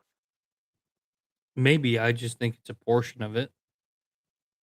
Anyways, so we're gonna get back into this debate here. Let me get this going. To all of the evidence that he feels that he has. I mean, I'm not even convinced that Charlie was shot from the rooftop on Losi that day, based on the evidence that has been. Do you think he was shot? So that may be absolutely true, because how long has this been going on? An hour and how many minutes? 31 minutes. 31 minutes? That could be. I don't know how often Andrew Wilson smokes, but I think he lights one with another could be typically, right? And it's definitely not a good habit, and people shouldn't do it. But it could be. But Missing it could Mod be does around make his a valid timeline. point there. It is not a good habit, though. Don't do that. It could be valid. Before I quit smoking, I had to use a vape almost every. Okay. Let's 10 just get minutes. back. Don't smoke. It's bad. Let's get back into this. It's true. Don't do it, kids. I do not think that Charlie was shot from a 30-06 from Yeah, Losi. but just shot it all. I don't know. I think that a projectile hit Charlie, and I'm open to other people's presentations, but I have not seen any compelling evidence that Charlie was shot by a 30-06. Can we see maybe if we're gonna have? So, interesting to full you claim by guys, her. what evidence would get us from this seems strange to like definitely not this rifle? Because she's at definitely not this rifle right now, it seems like. Okay, we would have to definitely not this rifle. The medical examiner from the preliminary, we already know it's a 30-06. Or from what has been No. reported. Let's only talk about what's been presented in this debate.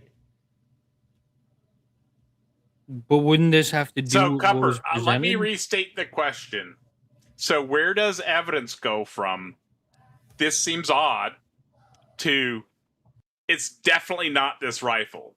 Because this seems odd. You could still be 50%, you could still be 70%, you could still be 20%, right? But she's saying 0%, right? And so Okay, she's so saying then it's what I would- not this rifle, right? So at what point, and I think that if she could prove this would be, because that's a big Huge. piece of the evidence, that would be massive for the case. Massive, That would be huge. groundbreaking for the case, right? So at what point do you go from this is an odd thing to this is definitely not the case? Something odd that doesn't. Anything that's not odd to me. This doesn't look odd to me. I'm familiar with these rounds. It's not odd. It can happen. So I don't know why she thinks it's odd. Maybe she's not familiar with guns. I don't know. Her statement is a statement of literal feelings, no evidence, and nothing. And I think Kurt would agree with me. It's just a statement, an assertion with zero evidence presented with it. And beyond that, there's nothing.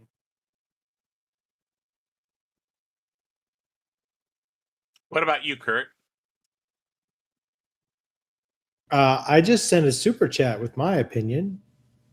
Oh, did that not come through? Did I miss it? Oh, that didn't come through. It looks like. Let me pull it up. Go, Kurt. Go, super chat. Oh, it's on one of the other ones. Hang on. Bear with me. I have 50 windows open. No, it's a regular super chat. It just might not have gone through. I don't know. Oh, there it is. There it is. Kurt says, keep the topic on what the debaters say. Thank you so much for the tip. Great, or the super chat. Greatly appreciated, sir. And that's a wonderful point. And I do want, it was brought up to me in chat, in a DM as well. So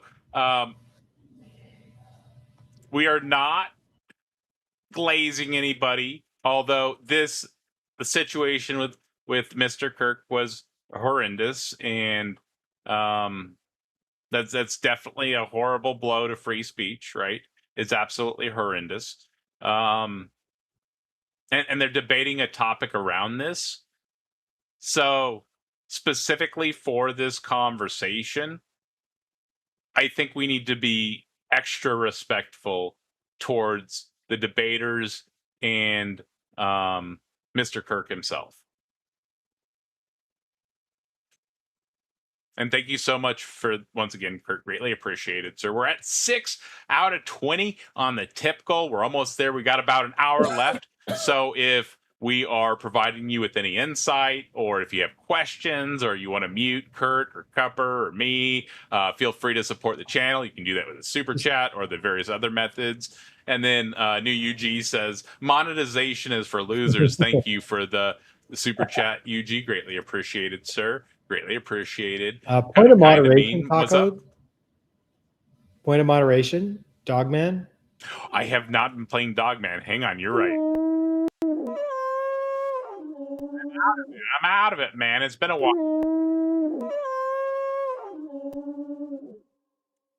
All right, that was 2. All right. Let's get back into this debate.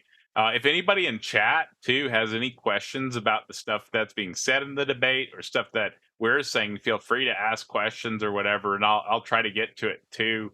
Super chats just push it to the front of the line, but I still highlight stuff in chat sometimes, and it just depends on like the conversation and how quickly we're going and if it's pertinent to the conversation, right?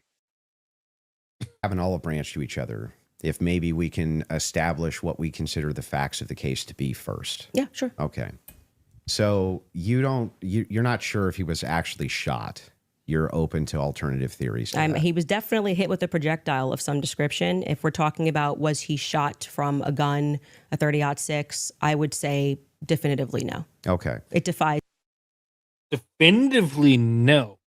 And real fast, we'll address this in just a moment. Just a bit ago, it looked like you just got back up from a nap or something. But if I understand the question, evidence would be crime scene photos, autopsies report, expert testimony, etc.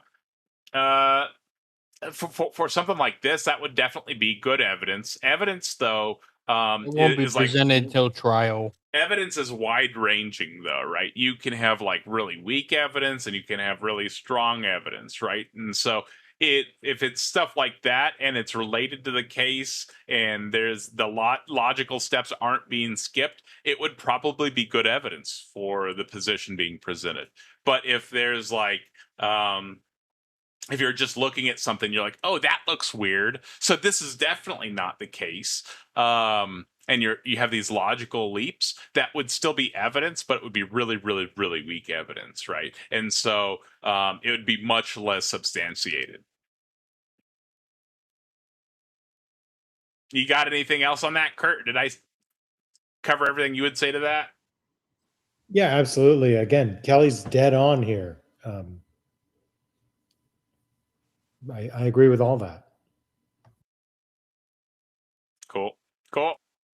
You just have good. I appreciate your commentary, and so on stuff on important stuff, I like to have your input because you're a pretty smart dude. I'm not gonna lie. Damn. We'll just go to the next part. I think on the timeline is that you think that Robinson drove hours away to a steakhouse in Yes. the timeline. Is that correct? Yes. Okay. And what's the compelling evidence that you think you have there? I spoke to the owner of the restaurant, Mm-hmm. and I have seen the receipt. I know the conversation that I had, and I think it's enough that it will be presented. Obviously, if this goes to trial, but yes, I do believe that he was in Panguitch, which is near his grandparents' home. Did he give you an unedited? Oh, wow. Panguitch. I know that area, and that is pretty far, but you need to have like video evidence of that. That's an alibi evidence. This is the first actual evidence we've discussed. I don't believe that's even remotely close to evidence because No, Tell if me- she's saying she's that she has saying is her testimony that word. he was in Panguitch, She- that's a good piece of evidence for like it would be if she could produce. depending on what time frame and where the timeline Yeah, but she lines up. can't If that's an produce it. alibi. That's what evidence is But about. she doesn't produce. I don't know if anything. it's a good alibi, But- but it's at least an alibi. But she does not And- produce any information on this. It's just her word. Funny enough, why would we think anything less? It's just her word. It's still weak Her evidence, feeling. Cupper. No, that's not evidence. It's still very weak evidence, Cupper. Nope. It's no evidence. It's just not substantiated very well. It's not substantiated at all. So it's zero evidence. Well, she stated it, so it's technically very, very weak evidence. No, That's how because evidence works. I could state something about the murder of someone 85 miles away from me that I never knew about accidentally. Let's not do hypotheticals like that, Cupper. Let's do I'm less just saying extreme hypotheticals.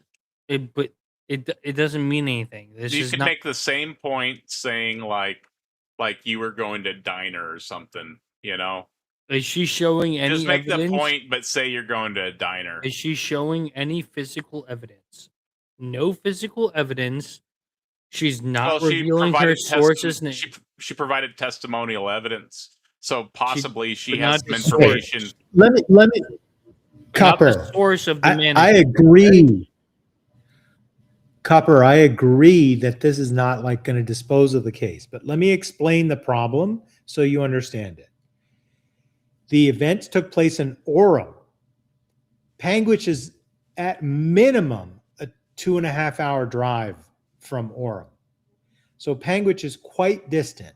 So if there's like photographs or video or like something where it's like clear timestamp that he's in Panguitch at a time that would be like not possible on like fast driving to get there from Orem, that's an alibi that's an alibi evidence. I don't know that exists. She hasn't made that claim. But that would be an alibi. That is evidence. But that's your assertion, not hers. Correct. I agree. She hasn't made that claim yet. You're correct. Her claim is that someone was he was at a steakhouse.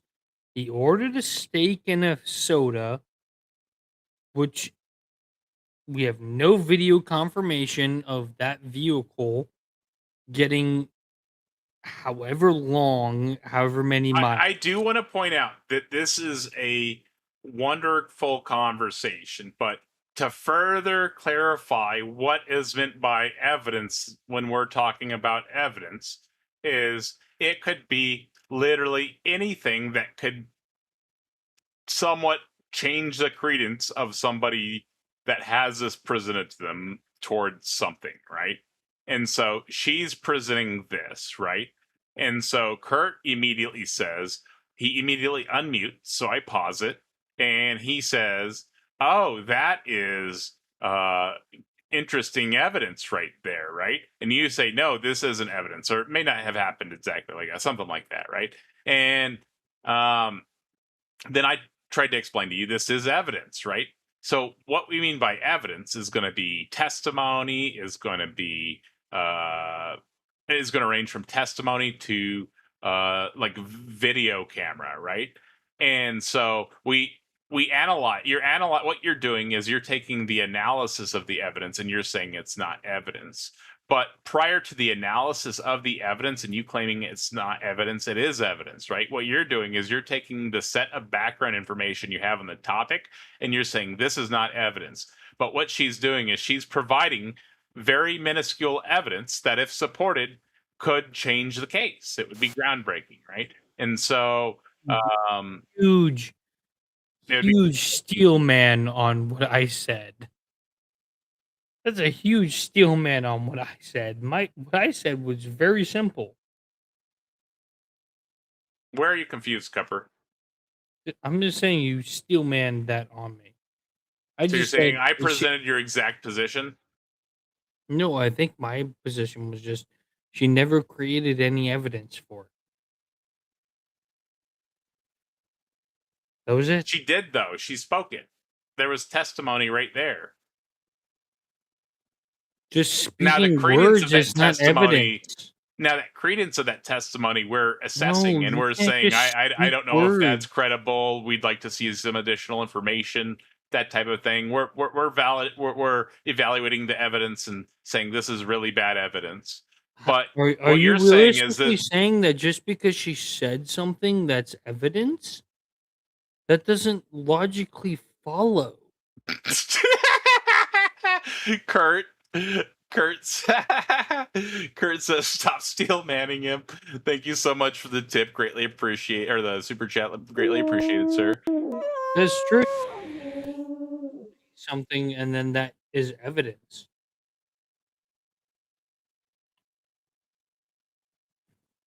Where are you lost, Pepper? I don't know how to make this more clear to you. I'm not lost. I just disagree with what you said. What do you disagree with? Where's the issue? I just disagree that would be a absolute, like, how is that her evidence? Like, I don't understand how that would be evidence.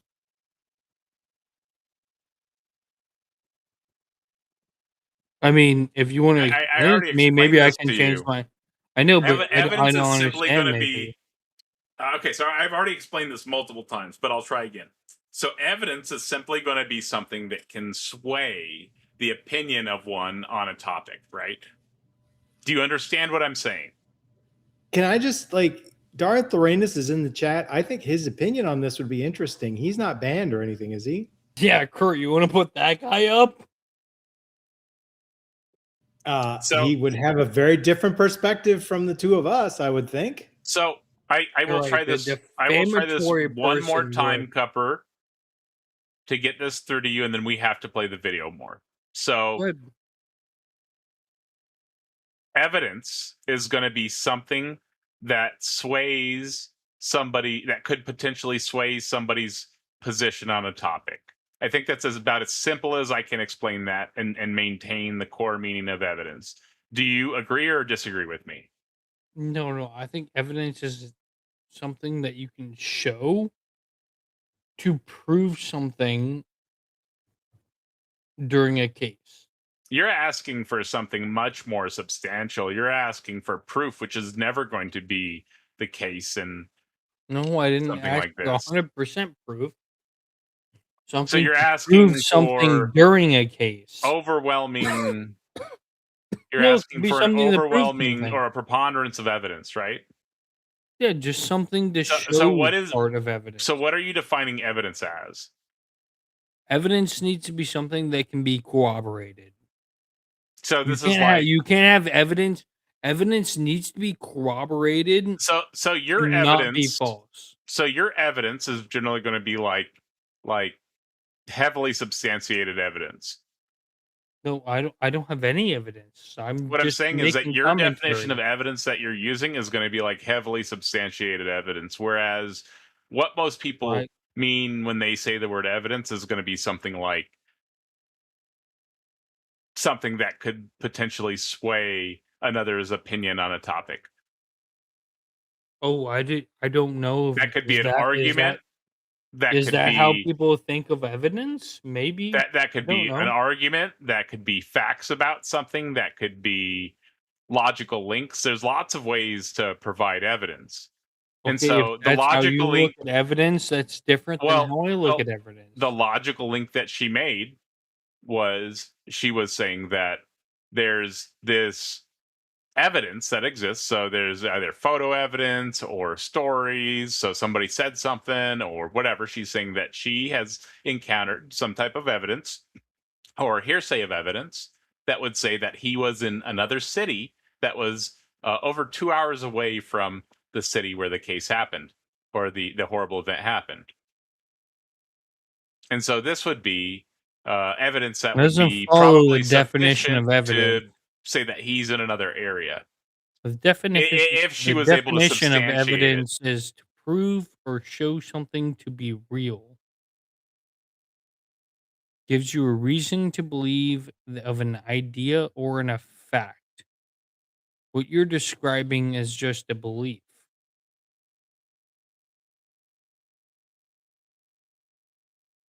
It's not evidence. You're describing a belief. All right, we need to get back into this video. I very clearly explained to you what the word evidence means, and we'll just have to move into the video at this point. Did copy of that receipt? I have seen an unedited copy of that receipt. It was not given to me from the owner. But I want to, before we get into like all the timeline stuff, I want to address what you think is evidence so we can keep this on par with what your claim is. Since Well, I think that that's a piece of evidence that's in dispute, and that's why I'm. yeah, but because if we're not trying to get establishing to the whether there's timeline- overwhelming evidence that Tyler Robinson did this. Yeah, So if you whether wanna then use the starting first- if with you- And so even here, Andrew says that's a piece of evidence that's in dispute. So even the opposing debater is acknowledging that this is evidence. Evidence in dispute. To see if it is actually evidence, right? Evidence Or in just dispute. bullshit. It's evidence that hasn't been substantiated. Yeah. Goes all right. We're getting back into this. want to use the first part of that for the internal critique. Yeah, for like you, we that's should go fine. over the actual Okay, evidence that so we feel. The first reason that I think, and I think it's compelling evidence, is that Tyler Robinson's rifle was found near the crime scene. So I would consider that to be very good evidence. So I think Andrew is making some good points about facts that are in dispute, right? And so he said the other one was in dispute. He was saying another one's in dispute. And I also don't understand. I don't know the Where- Remington 60 core lot. I don't understand that gun fragment. Okay. Anyways, I was saying I don't know where Candace is getting information that there could be other stuff that something else that did it. I don't know where she's getting that information. Or why she would think that. I'm hoping she goes more into detail on that. And I think Andrew is calling out the questionable things. But I also don't think he's building a case on his side. But I also don't think he has to build too much to win the debate because of the admission she made earlier. And then I would agree with you, Taco, and I would agree with on Candace's front.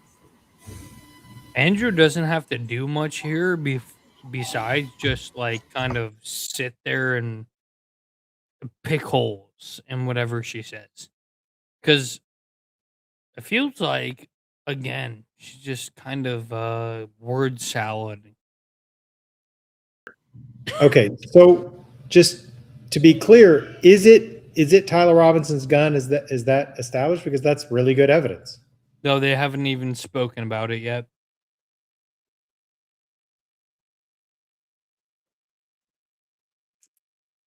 In the last section we've seen, no, they didn't even remotely speak about Tyler Robinson's gun.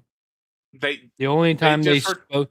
The only talking- time they spoke what? about it was Cupper. No. So they just talked What? about the type of projectile that was used, and Pretty odd. he's saying that her opinion on it is in dispute. That's where they're at right now, and Cupper's lost somehow. Kelly is saying she's either working with the government and helping the case, or talking silliness and hurting the case.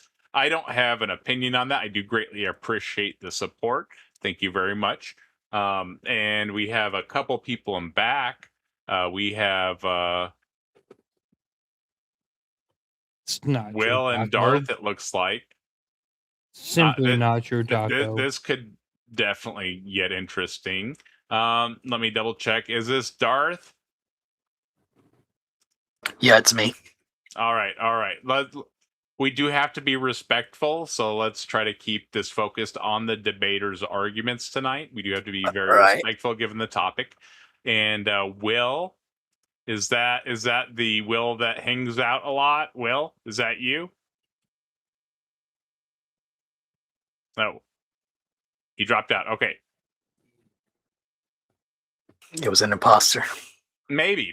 I don't know. I don't know. But we'll get back into this here, addressing the arguments and not going into stuff Well, like it's that. not- Where we're not going to well, be able to quickly fact check you, right?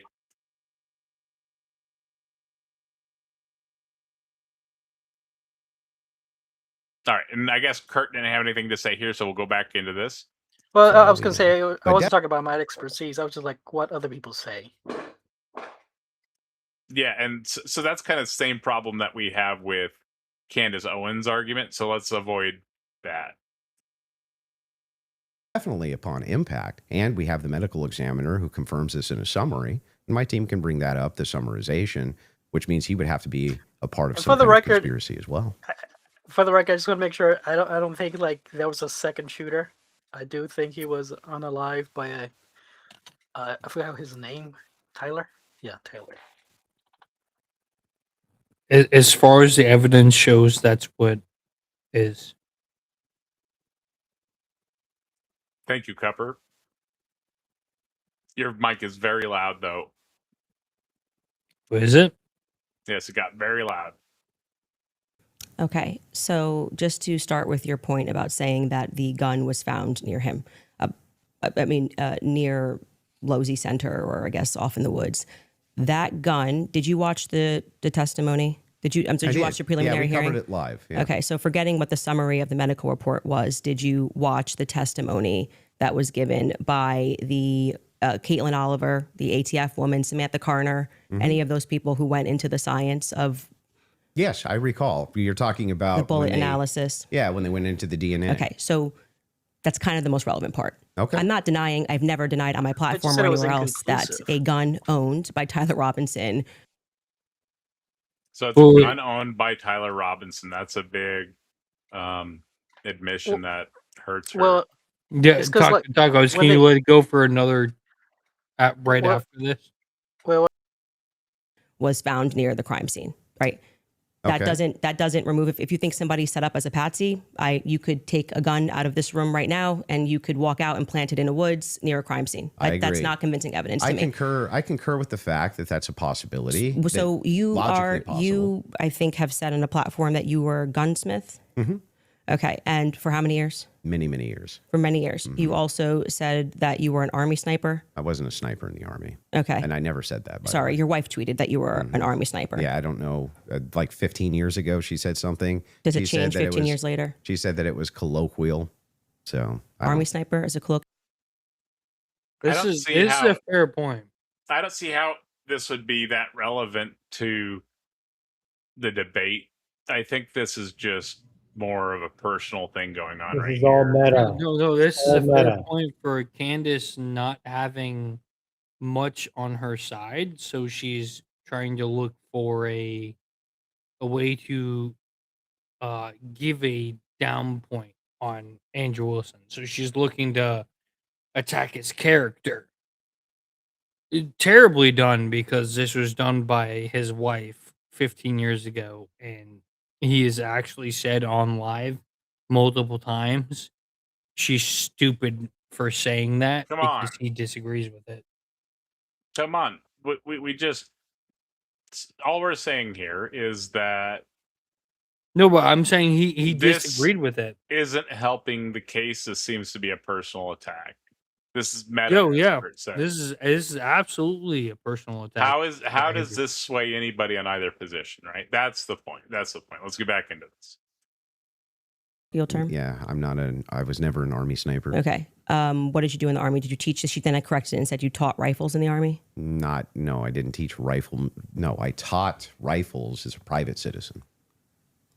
Okay.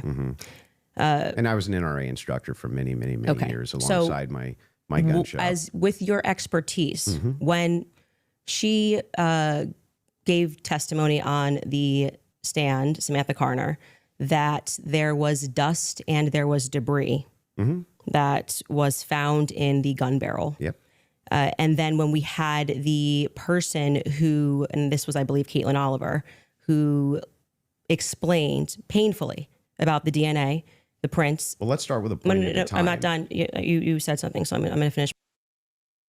So, Cupper, is any of this evidence that she's talking about? The interesting thing that I feel like Candace definitely should have gone further with was the gun barrel, which, unbeknownst we're not going into speculation like that. Well, but I'm saying she stated the gun barrel. Why That's would she fine that not she go stated further? that. We're not speculating on that. We're addressing what's being said, right? I would have loved for her to go further into the gun barrel. Other than Yeah, that, she would have been. Other than that, what I've been saying the whole time is she's giving a lot of just spewed nothing care about. No one cares about what she's saying. Okay, neither Andrew's nor Candace's expertise is particularly important until we know what the topic of contention is. And one problem I have with this latest exchange is that they're both talking around it without either one presenting the actual case of, like, what is the evidence? How does it imply one thing or the other? They both are acting as if the audience understands what they're talking about. And I personally, I'm just not that familiar with this case. That's true. I don't know what they're talking about. Dust in the barrel, I assume would mean that they're trying to imply that the barrel wasn't fired. But you need to demonstrate that. You need to explain it is part of the debate to win the point, I would think. Right, which would be a positive claim on Candace on her style of debating. But also, Andrew is not even worried about that. If you're actually looking at the debate, Andrew's not worried about that. He's more so just keeping her talking. No, well, sure. If you want to respond to, Well, but I want you to respond to 2 points. debris. I want you to start with 2 points. Okay. Dust and debris in the gun barrel. Yeah. Secondly, the fact that there were 5 sets of prints, 5+ actually by the end of the testimony, 5 sets of prints for which we already had the woman who worked for the FBI forensics testify that above 2 prints, if you're taking a sample, it's no longer a science, right? Okay, I am not an expert. Am I coming through? Yeah, I am not an expert on this by any means. I know very little about this, but I did look into this, and it seems like what she's claiming here is just not true. And so I think this is important to point out. It seems like they actually do prints up to 5 and sometimes more, and it's still science. And they still can identify or prints or DNA or whatever up to 5, and they've done more, and they'll do more, and they can be accurate, but it's still science. You can do it up to 12. It's just done less, apparently. You can do up to 12. This is from a quick search on this, trying to figure out if what the deal was on this statement. This is not like, don't take everything I say as fact, obviously, but it does seem like what she said here was absolutely incorrect. It is incorrect. You can do a quick Google search on that. It is incorrect. It's completely incorrect, and Candace is just absolutely incorrect here. she ruins a whole point of herself here. Just because there's multiple fingerprints on something doesn't mean they don't look at all people. Like, she's acting like just because there's multiple fingerprints, it's an easy, like, oh, we can't place it on anyone. Just because there's multiple fingerprints, no one could be the host. This is no shot. It's like, well, when we look at things, there's other options, but that's not necessarily true the way she described it. I mean, Kurt is really more adept in that, and I think you would agree that you can't just discount a bunch of fingerprints because you want to. I mean, And we had a couple. the number of fingerprints is like going to be more compelling the more there are generally. Like, it's not like there's some maximum number where you stop worrying about it. Absolutely right. And it's still, like I said, it seems like it's still science, and that seems like a nonsense claim there. Also, Absolutely right, though.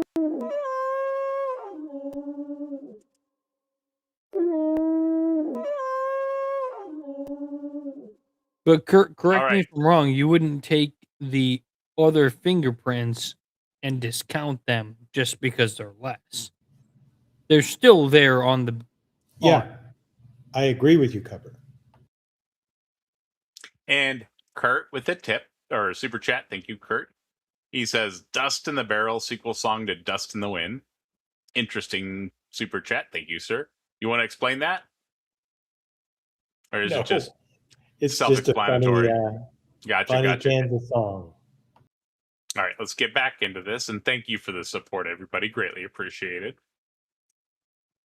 She testified that when they took the sample of what was on the trigger, they saw 5+ prints. And among those 5+ prints, Tyler Robinson's was the most degraded. Mm-hmm. So I would like you to explain how Tyler Robinson's prints could be the most degraded when she said, actually, you could have DNA on something that you've touched. You could have DNA on something that you've never touched. And to get DNA degradation, they've looked at pieces, items 20, 40 years on that don't have degradation. Yet Tyler Robinson's prints, amongst 5+ other prints, were the most degraded on that weapon. Yeah. So. Oh, this is stupid. So, do you have any thoughts on this, Kurt? How does this sound to you, Kurt? I don't know that the term degraded is meaningful, and I don't know enough about fingerprint science to say. If there's a way to know which are more recent and which are less recent, that would be helpful. But degrading could be due to physical movement or like scratches through it that make it more difficult to read. Like, I don't know that word means what she's implying, and without any like specific fingerprint expert testimony, I don't know that it means that much. I was thinking the exact same thing, Kurt. I think that neither of these people are experts. Hang on, Cupper. Neither of these people are experts in this topic. So I think it's very important when they're talking about stuff like this, and it can't be fact checked on the spot, that stuff like this doesn't get said, because there's no way I think they had fact checkers in the back, and I guess it could technically fact check it, but that's something that's so hard to fact check, and it doesn't seem to be necessarily true.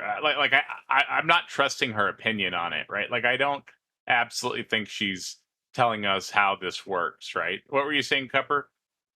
How are you gonna fact check that? That's what I'm saying. It's very like that was what I was gonna say. How you gonna take her word on a fact check? Come on. Although I am interested to see how Andrew responds to this, because I'd just be like, oh my God, what? Okay, anyways, let's see what he says.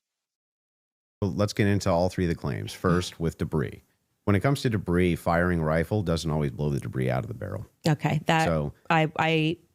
you think there could be debris and dust He just fired the weapon. Sure. Okay. Not only that, he left it in a forest. Now, I don't know if you agree with me, but if you leave a rifle in a wooded area, it's also possible that debris could get in that way. But I'm not even sure that that's what the case is. I think it's far more likely that he fired the shot. It just didn't blow all the debris out, and it often doesn't. You'll find this if you take Grandpappy's. And we'll address this here in a second. And then Kelly with a super chat. Thank you very much, Kelly. Greatly appreciated. Kelly says, on a trigger is a very small space. Is she talking about DNA on fingerprints, fractions of fingerprints? She doesn't know anything about this. Yeah, and that's kind of like what we were saying. We're not really certain going into this that what she's saying about something that seems like it would probably take an expert in, something that would probably take somebody many years to understand and explain well. Or at least a logical thought process.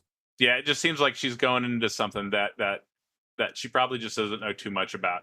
And I just asked ChatGPT real fast because I don't know much about rifles, and it said that debris or residue can remain in it after. So that's a quick search on ChatGPT, right? So that seems like a quick, easy fact check, right? It seems like he's probably correct there, right?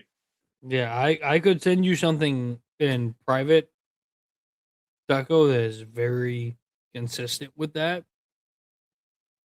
It is very consistent with those rifles. Okay, let's move forwards. Dirty rifle, and it's all dusty inside the bore, and you go fire it. You'll often look down the bore, and there's still dust. Okay. Happens all the time. Okay. And the prints? Yeah, so the prints, we don't know all of the details on just yet. We do. It was excruciatingly long testimony on the prints. We don't, because they haven't gone to trial, so we don't know on the print front. But Tyler Robinson's DNA was on there. You made the claim that Lance Twiggs' DNA was on there, and it was not. Well, when she gave the testimony, no, hold on. First, let's go to your first point, because that's wrong. We can get a fact check on that. What do you mean we don't know until it goes to trial about the degraded prints? She testified, and this is the person who took the prints. Yes, but the problem is that inside of this particular testimony, you agree with me that there's going to be much more of the DNA analysis during the trial, right? But you also would agree that her fact is not going to change, that among the prints, his was the most degraded. So I'm asking you to address that. How could that be possible? I think this just goes back to what we just said, right? I just don't think she is an expert on this, and I don't think Andrew is either, and I don't think either of them are going to have I don't think either of them have the understanding or the explanation that she wants, right? No, or I the would ability agree. to provide I would the agree, but explanation only one of them is making a positive claim. Oh, and I just want to make sure I said thank you, Kelly. Correct? You would agree with me. Only one is making a positive claim on forensics here, and it's not Andrew Wilson. She's making a positive claim, and she's asking him to refute it. Kelly, I'm not sure if I said thank you there, but thank you very much. Greatly appreciated. Which I think, this is where I would think she loses the debate wholeheartedly, is right here. When she asked him to make a positive claim on these areas, where she's just making claims that have, she has no evidence. She just starts making assertions, and she starts making claims. So that's actually and Andrew's actually just like, can we hear why? So this is one of those points that I pointed out earlier, that you want to see what claim they're making and analyze the burden that would be required for that claim, right? And so she's already got, she said 0%. She's already got a crazy burden, and she's just making these wild claims, right? So I don't think she's really meeting her burden or even coming near it. And in fact, she's asking Andrew to fulfill some of her burden requirement. And so I don't think it looks good in the debate, but I think she lost the debate earlier when she said that Tyler Robinson was involved. I think that's where she lost the debate. Well, I don't disagree with that. I think she loses debate harder here when she's asking him to make positive claims. She's actively making a positive claim while trying to kind of bait him into making a claim where he's just like asking her questions. I don't want to presume anyone's motives, but it No, does that's seem just my like take. That's just my take on it. She's almost begging the it question, does seem like doing it both terrible. sides are making some claims that they do have to substantiate. But Andrew's Substantiate. not making any claim. If you look at it, he never makes a claim.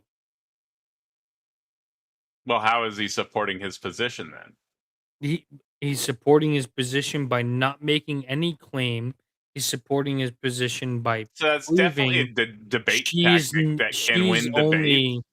But Yeah, but that wouldn't that's be the only providing reason. substance to your position. I don't know why you would engage in a debate like that. You're trying to provide substance for your So position. I don't agree with the way he did it. I'm just saying that's what occurred during Well, this if this is debate. how we'll debate, we'll find that out, right? But generally in debates, both sides are going to present their position and then provide substance behind the position. And neither side really seemed to present their position at the start. And I'm looking forward to seeing if there's some substance on either side, but I have not seen any But to on be either fair, I side. don't think either side of this Actually, debate was within good faith. I may have just misspoke. I guess Andrew, it seems like he might have some knowledge about the specific thing that was used. It seems like he might have some knowledge on some of that stuff. So I guess there is a little bit of substance there on that portion if he does have that knowledge. I don't know if he has that knowledge or not, though, but he's claiming to have that knowledge. So he could have some. But neither of them are claiming knowledge on fingerprints. Neither of them are claiming knowledge on anything else. So it seems like there's like maybe one topic there that there's a little bit of substance possibly, right? But the rest of it seems to be like meta and off-topic stuff, not building a case for their position. Very weak Okay. evidence. It seems like that on both sides. But like I said, I do think Candace already threw the debate. Well, I agree with you. I think Candace threw that debate early. Let's just grant this for a second as a possibility that his fingerprints were degraded. No, it's not a possibility. It's a fact. The person who took hang it. on. I'm just granting it for the sake of argument. You should grant it because it's a fact that so she now, presented. So now it's granted. So what? What do you mean? So what? Yeah. So what? What does that prove? It proves that if his prints were the most degraded amongst 5 of them, you're going to have to explain how that's possible if he's the one that recently fired the weapon. Yeah, so wait a second. You're saying that it's an impossibility that if his fingerprints are the most degraded, I'm telling you if to that's the explain it. case- You're the gunsmith. Well, so wait a explain second. How would a gunsmith give an analysis on fingerprints or DNA? Do you think that I work in a DNA laboratory So with your fingerprints? answer is I don't know. You can just say you don't know. But You I don't. I think No, they he should did a both really be good saying- thing there. I He think did a they really should good both thing s- there. Backing I think up. they should both not be talking about this stuff because she and he do not have an expertise on fingerprints. I agree with you, and that's why I think he did a good thing there. And backing up, he said, "I don't know. I'm not an expert." I think they should both be saying, I don't know. And Yeah, I think but they should would both you- be saying they're not experts. But he came back and said, "I don't know. I'm not claiming I know." And then hang on one And then moment. she went down and doubled down on him, saying, "Well, you should." And hang on one moment. We've got DeFreak in the back. Is that DeFreak? Hello, DeFreak? What up, DeFreak? Oh, hey, man. What's going on, DeFreak? You We okay, cannot hear DeFreak? Are you I think he said 1 minute. All right, anyways, Kurt. cursing all of us? No, he's trying to get work, and it looks like Kurt. You got any opinions on this so far? Yeah, I mean, to the degree that Andrew has expertise, I think it's fine for him to use it. But neither of them are an expert on DNA or fingerprinting. So if there's like genuine dispute among experts, then that's just not dispositive evidence. What I want to hear is like proposed timelines, locations of certain facts, like things that can be stipulated that both sides agree to, and then explanatory frameworks. And that's not what I'm hearing. Oh God, you don't want to hear Candace's timeline. Come on. Kurt, can And you the freak, it looks like you got your Kurt, mic would you working. agree? Would you agree with me on this? That Candace clearly tries to hold a principle way of how she's predicting what happened, and Andrew just asking a question. I am just trying to review this debate, and both sides, from my point of view, have not made a case for their position with No, like that's a not what I asked dedicated you. explanation of what's going on. So That's not what I asked you. I know that's not what you asked me, but I'm explaining my position so you will ask me a better question. I don't have a asked you the dog in same this hunt. question. I don't think either one has done a great job so far. But if I want to talk about somebody who's making an I actual didn't say evidence-based I thought claim, either of them did good either. you talk, Cupper. I'll let you go. I didn't think I had either of them have a good job. I wanted to ask you, what about that? Yes, so I think neither one has made a great case. But if I have to pick who's made the more difficult to make case, it's been Candace Owens. And I don't think she's been up to the task of making that case so far. But on Andrew's side, like what you would usually want to do is establish the base facts that everybody can agree to, and then have the other person try to fit their narrative into those facts. And I haven't heard that overarching case yet. You're And damn right, real and he fast, hasn't done that real because he's not there doing. there is an important point of moderation. We're currently sitting at 15 out of 20 on the super check. Oh, we just got one from Darth. We're at 16 out of 20. So we need 4 more with about just under 7 minutes left to slam that goal. So let's make that goal happen. And then Darth Thorane says, Andrew thought he was going to get a clip and failed. I don't know if that's true. I don't want to say any motives. I don't know anybody's thoughts behind this. I seriously don't know why this debate happened in the first place. This is such a weird, horrible topic to debate in the first place. I would never take a debate on this unless somebody paid me an insane amount of money. And even then it would feel horrible. Right. Kurt and I are just giving our God-given good opinions. Do you have any thoughts on this so far, DeFreak? What have you seen so far, sir? I mean, I think my commentary could wait until it's a little, deeper into this thing, but I think they all look bad. None of them made any definitive statements. None of them did anything except prove that they don't know or that they are basically, misinformation agents. So that's what all I've got right now. That's fantastic. We can continue. All right, let's go. Have to. But I did. No, you said so what? So Yeah, say, so- I don't know. I but what actually would don't that- have an what would explanation that for that, prove, Candace. though, is my question. Well, I think that what it would prove is that it is a more viable theory that people who had stronger prints on the gun may have used it more recently. Did they say who else had fingerprints on the gun? They named Matt Ross. This is so weird. I feel like she's trying to use this like a gotcha or something, but she's so obviously not an expert. And from my understanding, she's pushed some controversial theories in the past on other topics. Well, she's also Yeah, I'm not wrong. sure this is the. She's also so severely wrong.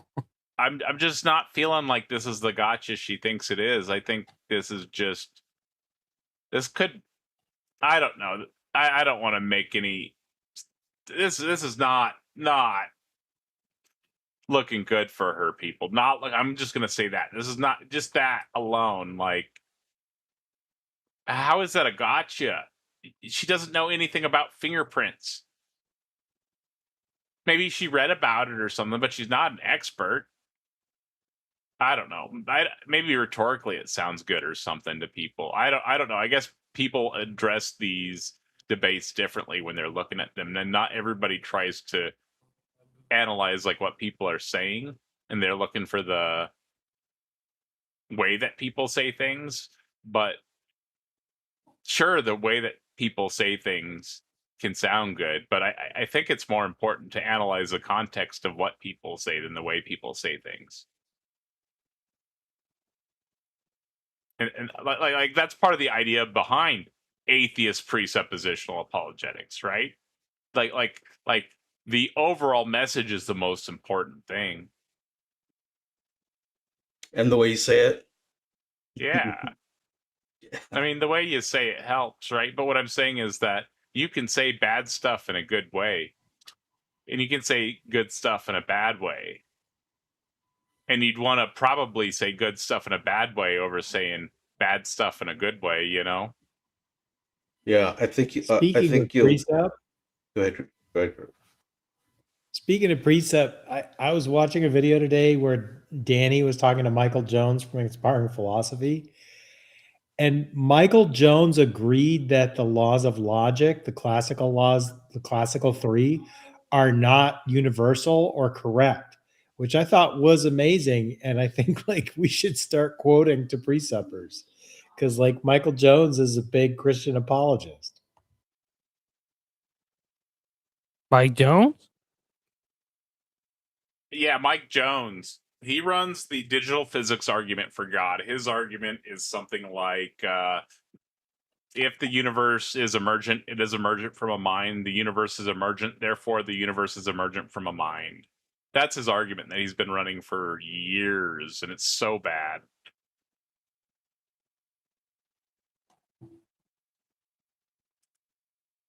Yeah, no, didn't care about that. Just want to hear the rest. In of my it. opinion.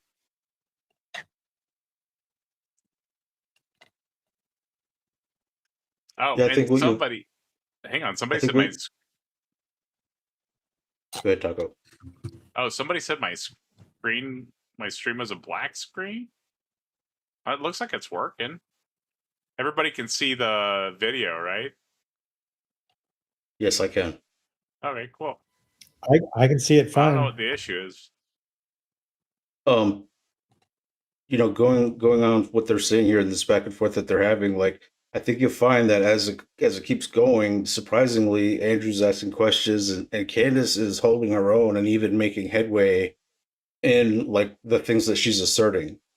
So it's very interesting. Of course, it all adds up to nothing, but you'll see what I'm talking about here in a few. Oh, we have 4 more super chats to go and 1 minute left on the goal. That's 1 super chat every 15 seconds to get there. Let's slam that goal. Also, let's get back into this so that we can hear more of this debate because we're going really slow. But hopefully we're providing some valuable commentary to people, even though we're not covering a ton of the debate so far. Robinson explicitly. Hang on, I got it muted. Let me unmute.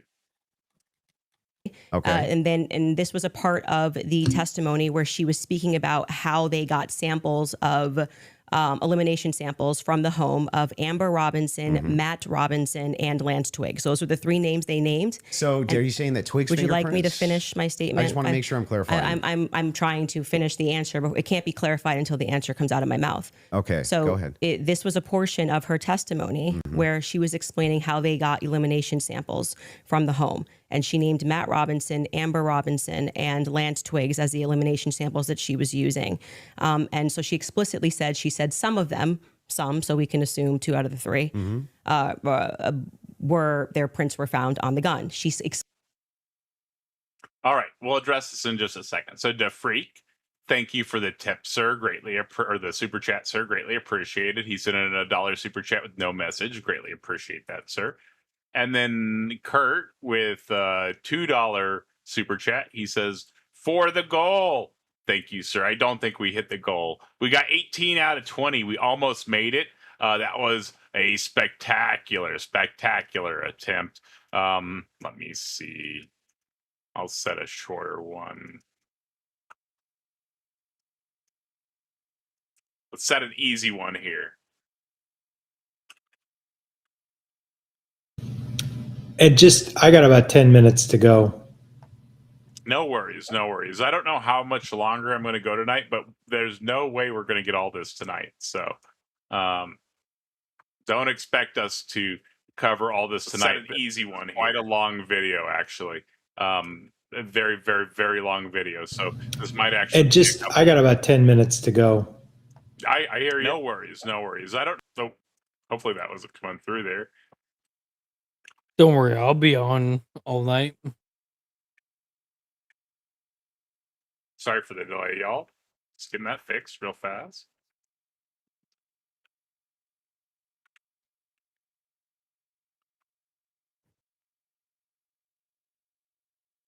Oh, There were I think it 5 broke. people that they had taken that sample from. And again, what's also relevant here is the earlier testimony, which came from the FBI forensics analyst, I believe it was on day 2, where she said that when you're using those mixtures and those samples and you get up to 5+, it's really hard to make any sort of a determination. So both of those things are relevant. If you can't explain why his prints are the most degraded and you're saying he is the shooter, it's not really a so what. It's I think that this is just another case of somebody talking about something they have no expertise in, and trying to metaphorically bludgeon the other person over the head with these things they think they know.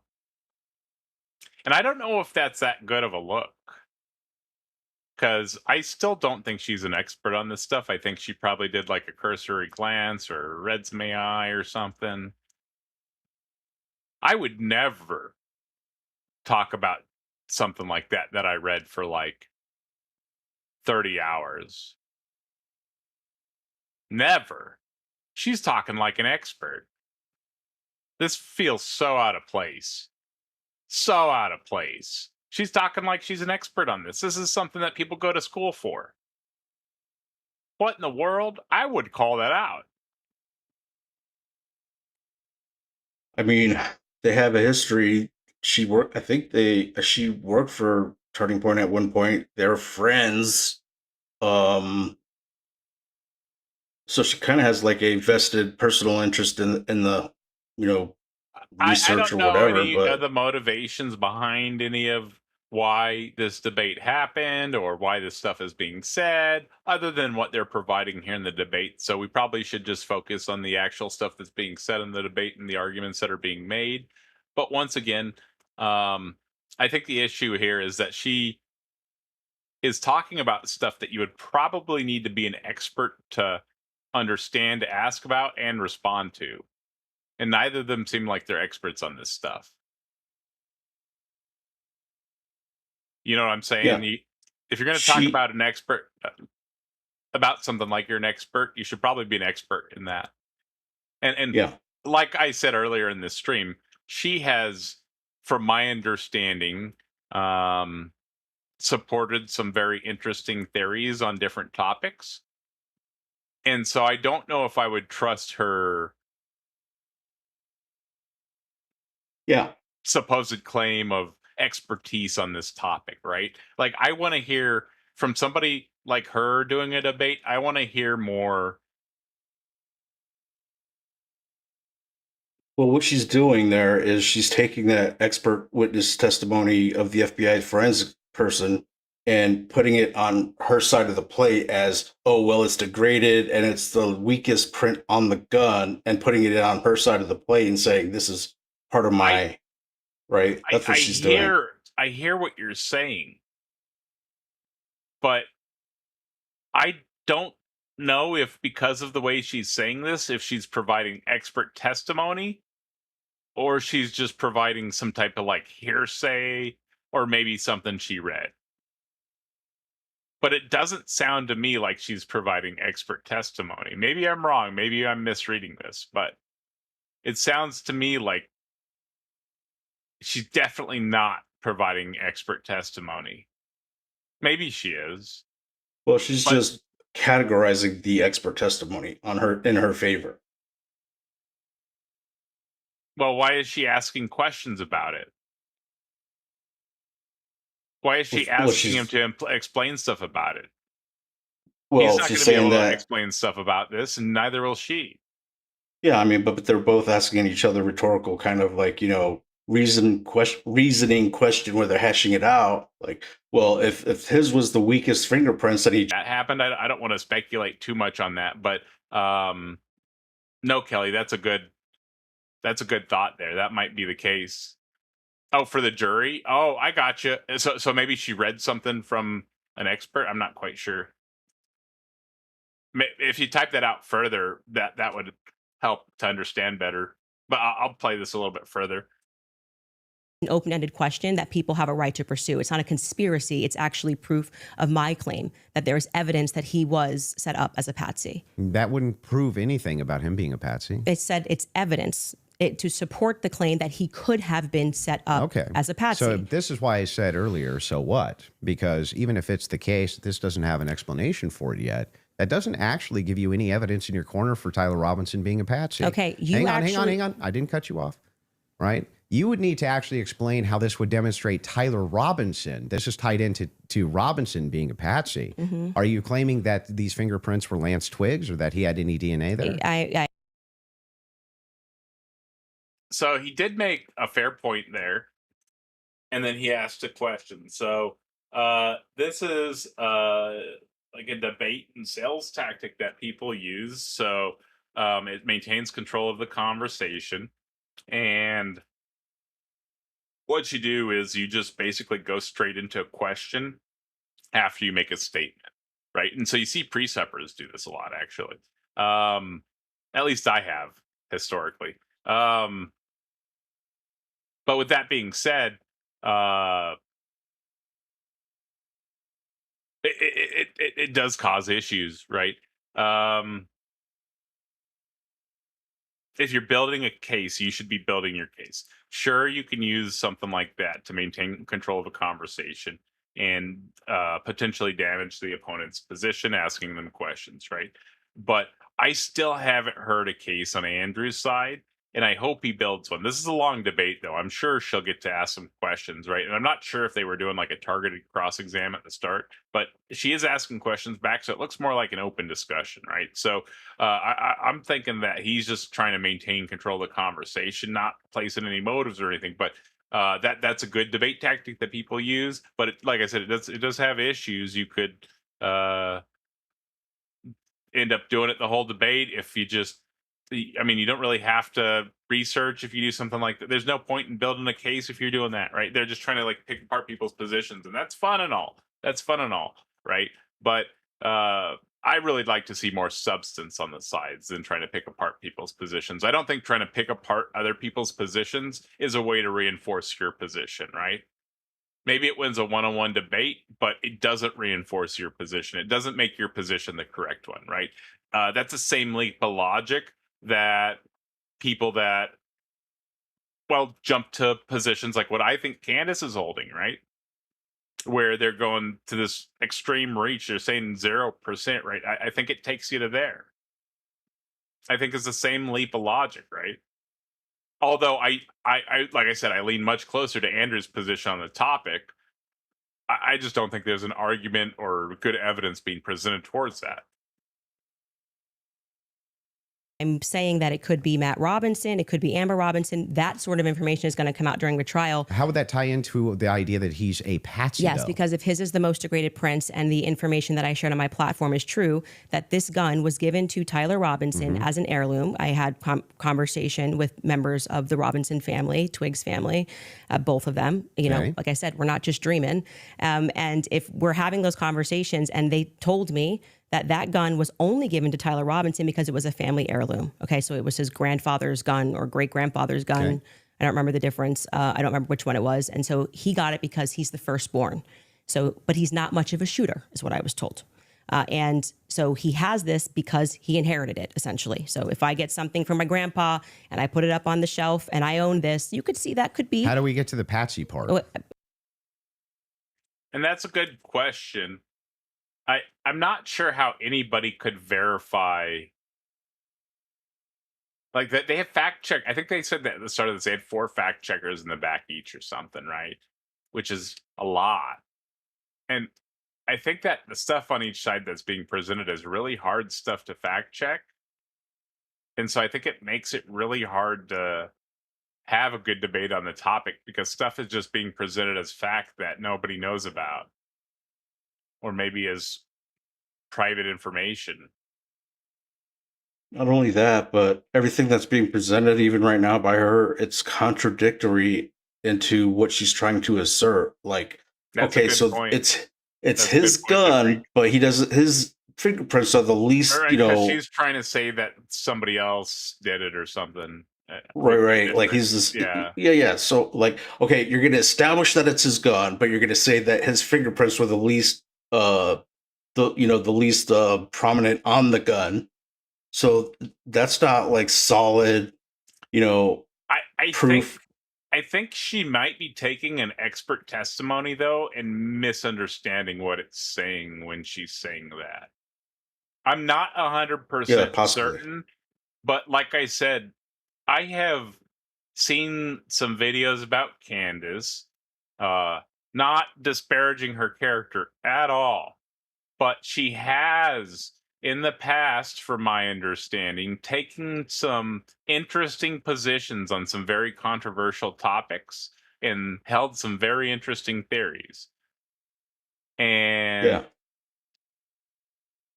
I don't know, that leads me to think that when she's talking about stuff, you can't trust her as an expert.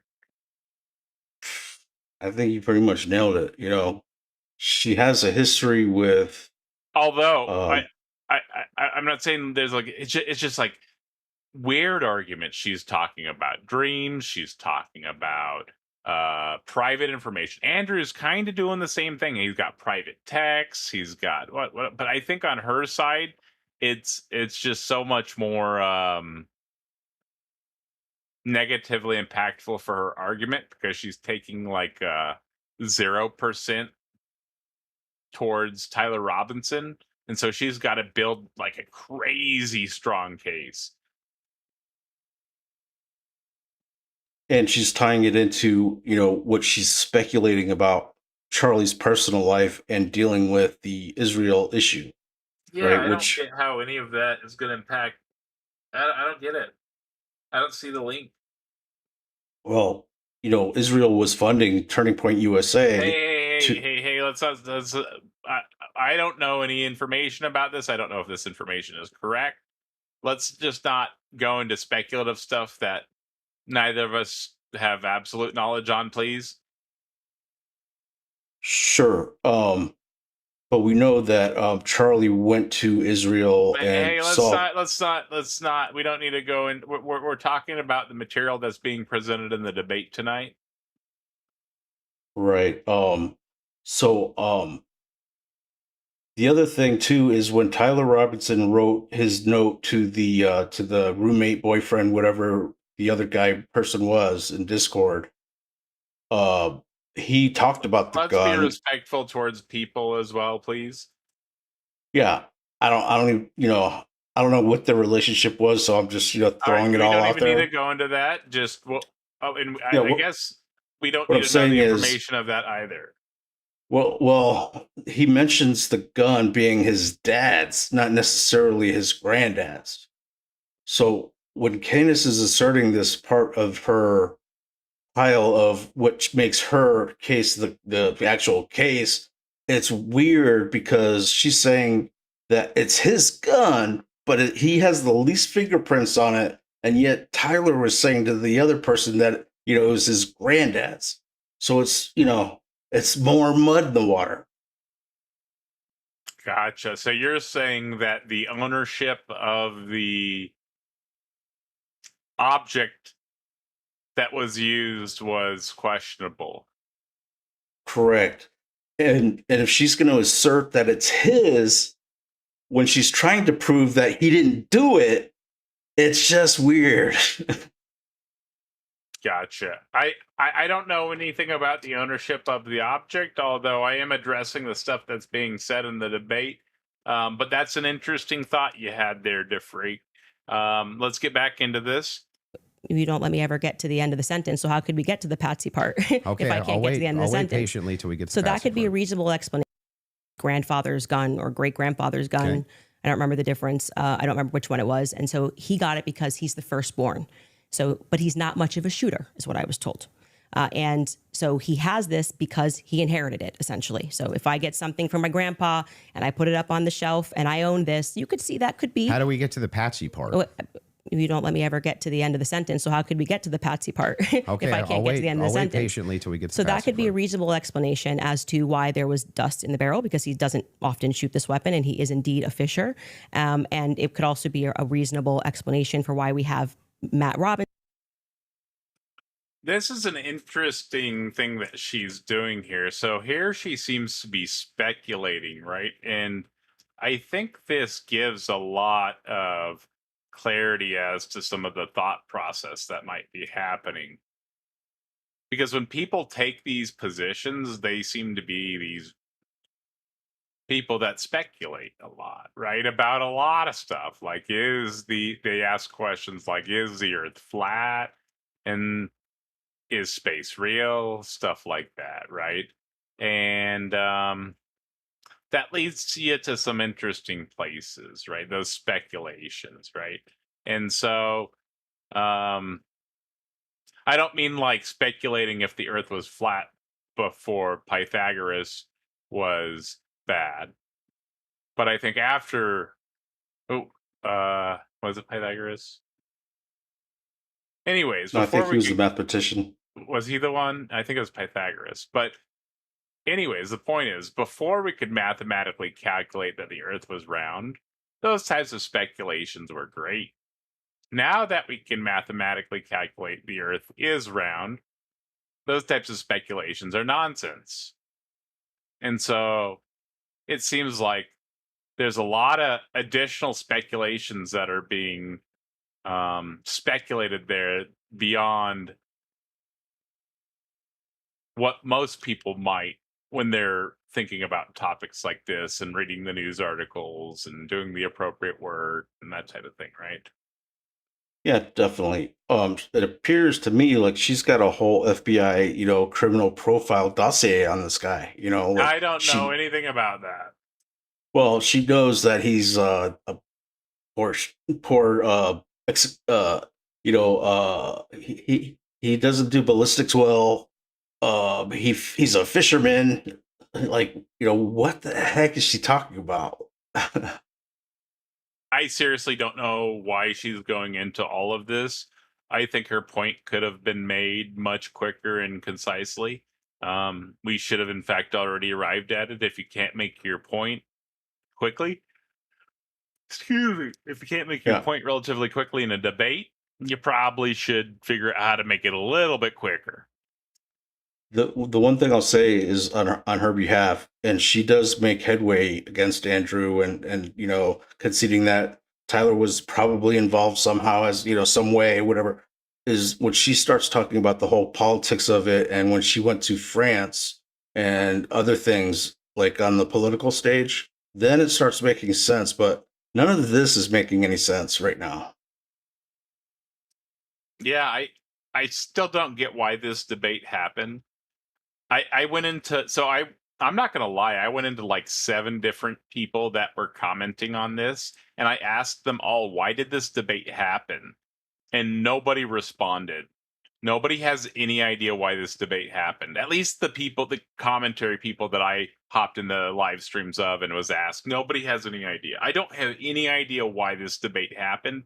I don't think this is a good topic to debate, although I do think that there is some stuff that we can talk about in this debate, not really related to the topic of the debate, but that people can still benefit from. And other than that, I mean, we can offer our speculation, and that's about it, I guess. I'm trying not to speculate too much here. Not like what I'm seeing here in this debate, at least. Since prints on this, obviously Lance Twiggs, even if he has prints on things, they live together, that doesn't really mean anything. But that could demonstrate that somebody took his weapon and put it somewhere. His prints are the most degraded. Somebody else's prints, there's more presence of somebody else's prints, and that could demonstrate that somebody is taking items from his house and putting it into various places. But it also could demonstrate nothing. So the problem that you have here is that this is pure conjecture. No, this is, hang on, this is not evidence that Tyler Robinson is a patsy. It's only evidence that you have conjectured up that, well, if it's the case that these are the more degraded prints, then therefore that means must be Patsy because dad's fingerprints on gun. Yeah, he's kind of just saying what we said, right?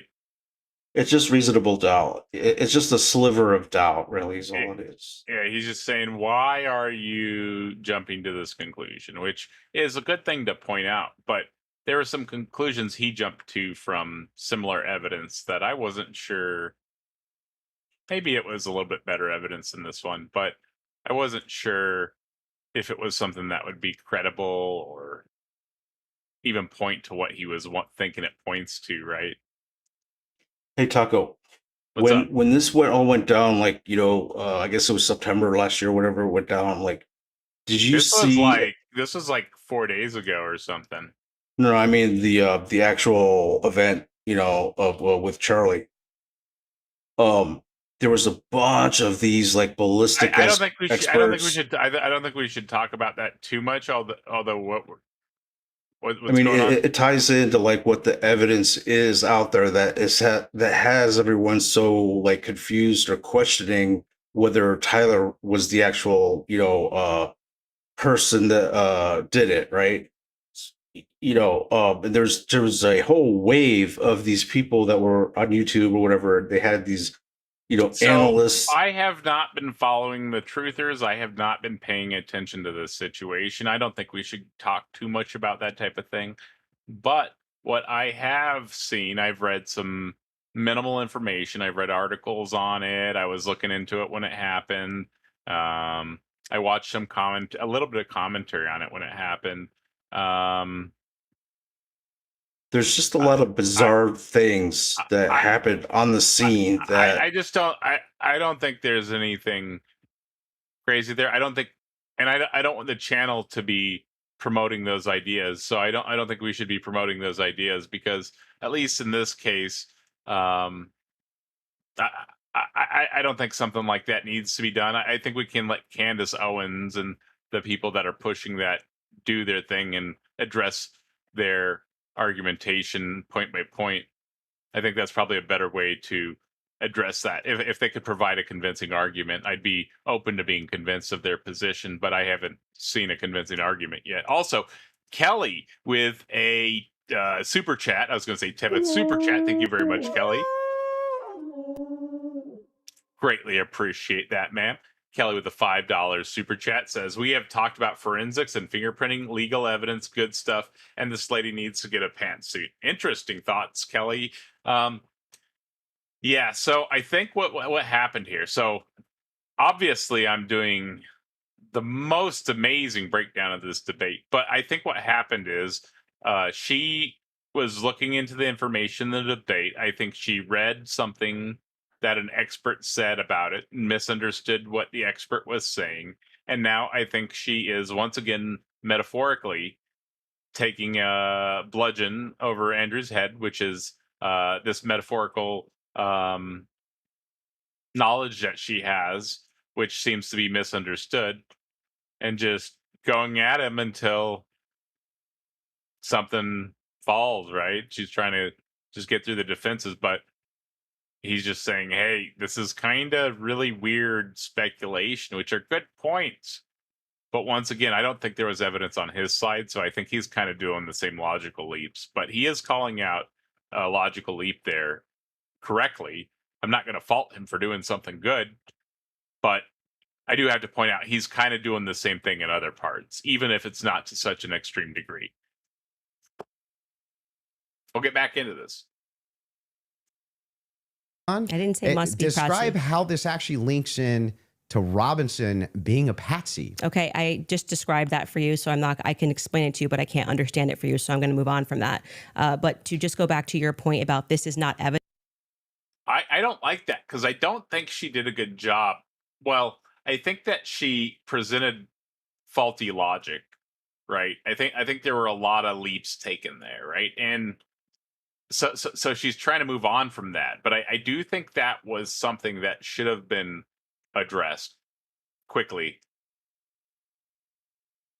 I think that's something that she should have responded to. I don't think that skipping that was good.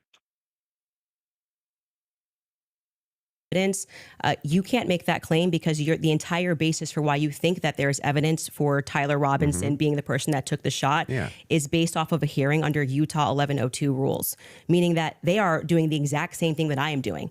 This is the state. You said you're here to represent the state. Well, did you watch the preliminary no, hearing? I didn't say I was here to represent the state. The state's position you think is strong and no, convincing. What okay? I'm here to do is represent my own opinion. You which said is in that your opening based on statement. This just feels weird. This feels like she's trying to openly strawman his position, and he's like, "Why are you strawmanning my position?" This is so weird.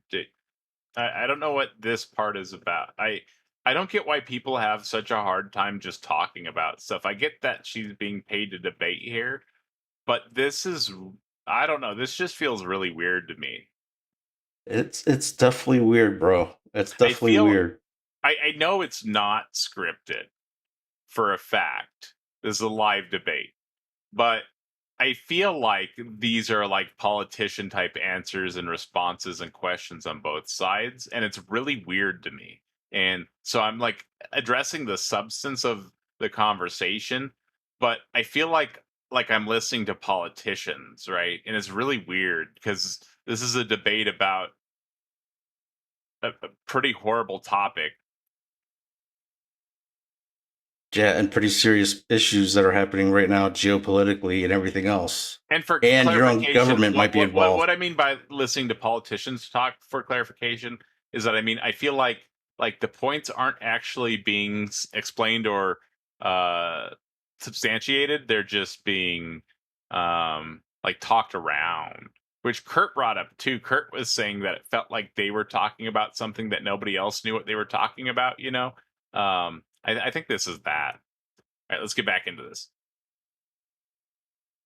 Based on the evidence presented so far by the state has presented evidence under Utah's 1102 rule. But this doesn't demonstrate any Patsy No, that's behavior. very important because that rule is hearsay. So you can't say at the same time, Candace, you're not allowed to. And what that means under the Utah rule, which I'm sure you know, because I'm sure you watched the preliminary hearing and yourself understand what that means, is that the entire hearing was hearsay. It means none of that information that was presented is going to be allowed. The majority of it, the overwhelming majority of it is not going to be allowed at the trial. They're allowed to present when it's just a probative hearing. I don't think all the evidence that was put in was hearsay. Okay, you didn't watch this case. But not only that, no. This is a huge point. This is crazy we that you can don't call know for this. a fact check if Yeah, all the evidence we need was more than a put fact in. check. This was every single day. Utah Rule 1102. They want to go there. So the moderator's jumping in. That's good. It sounds like she's calling a fact check. This is all still.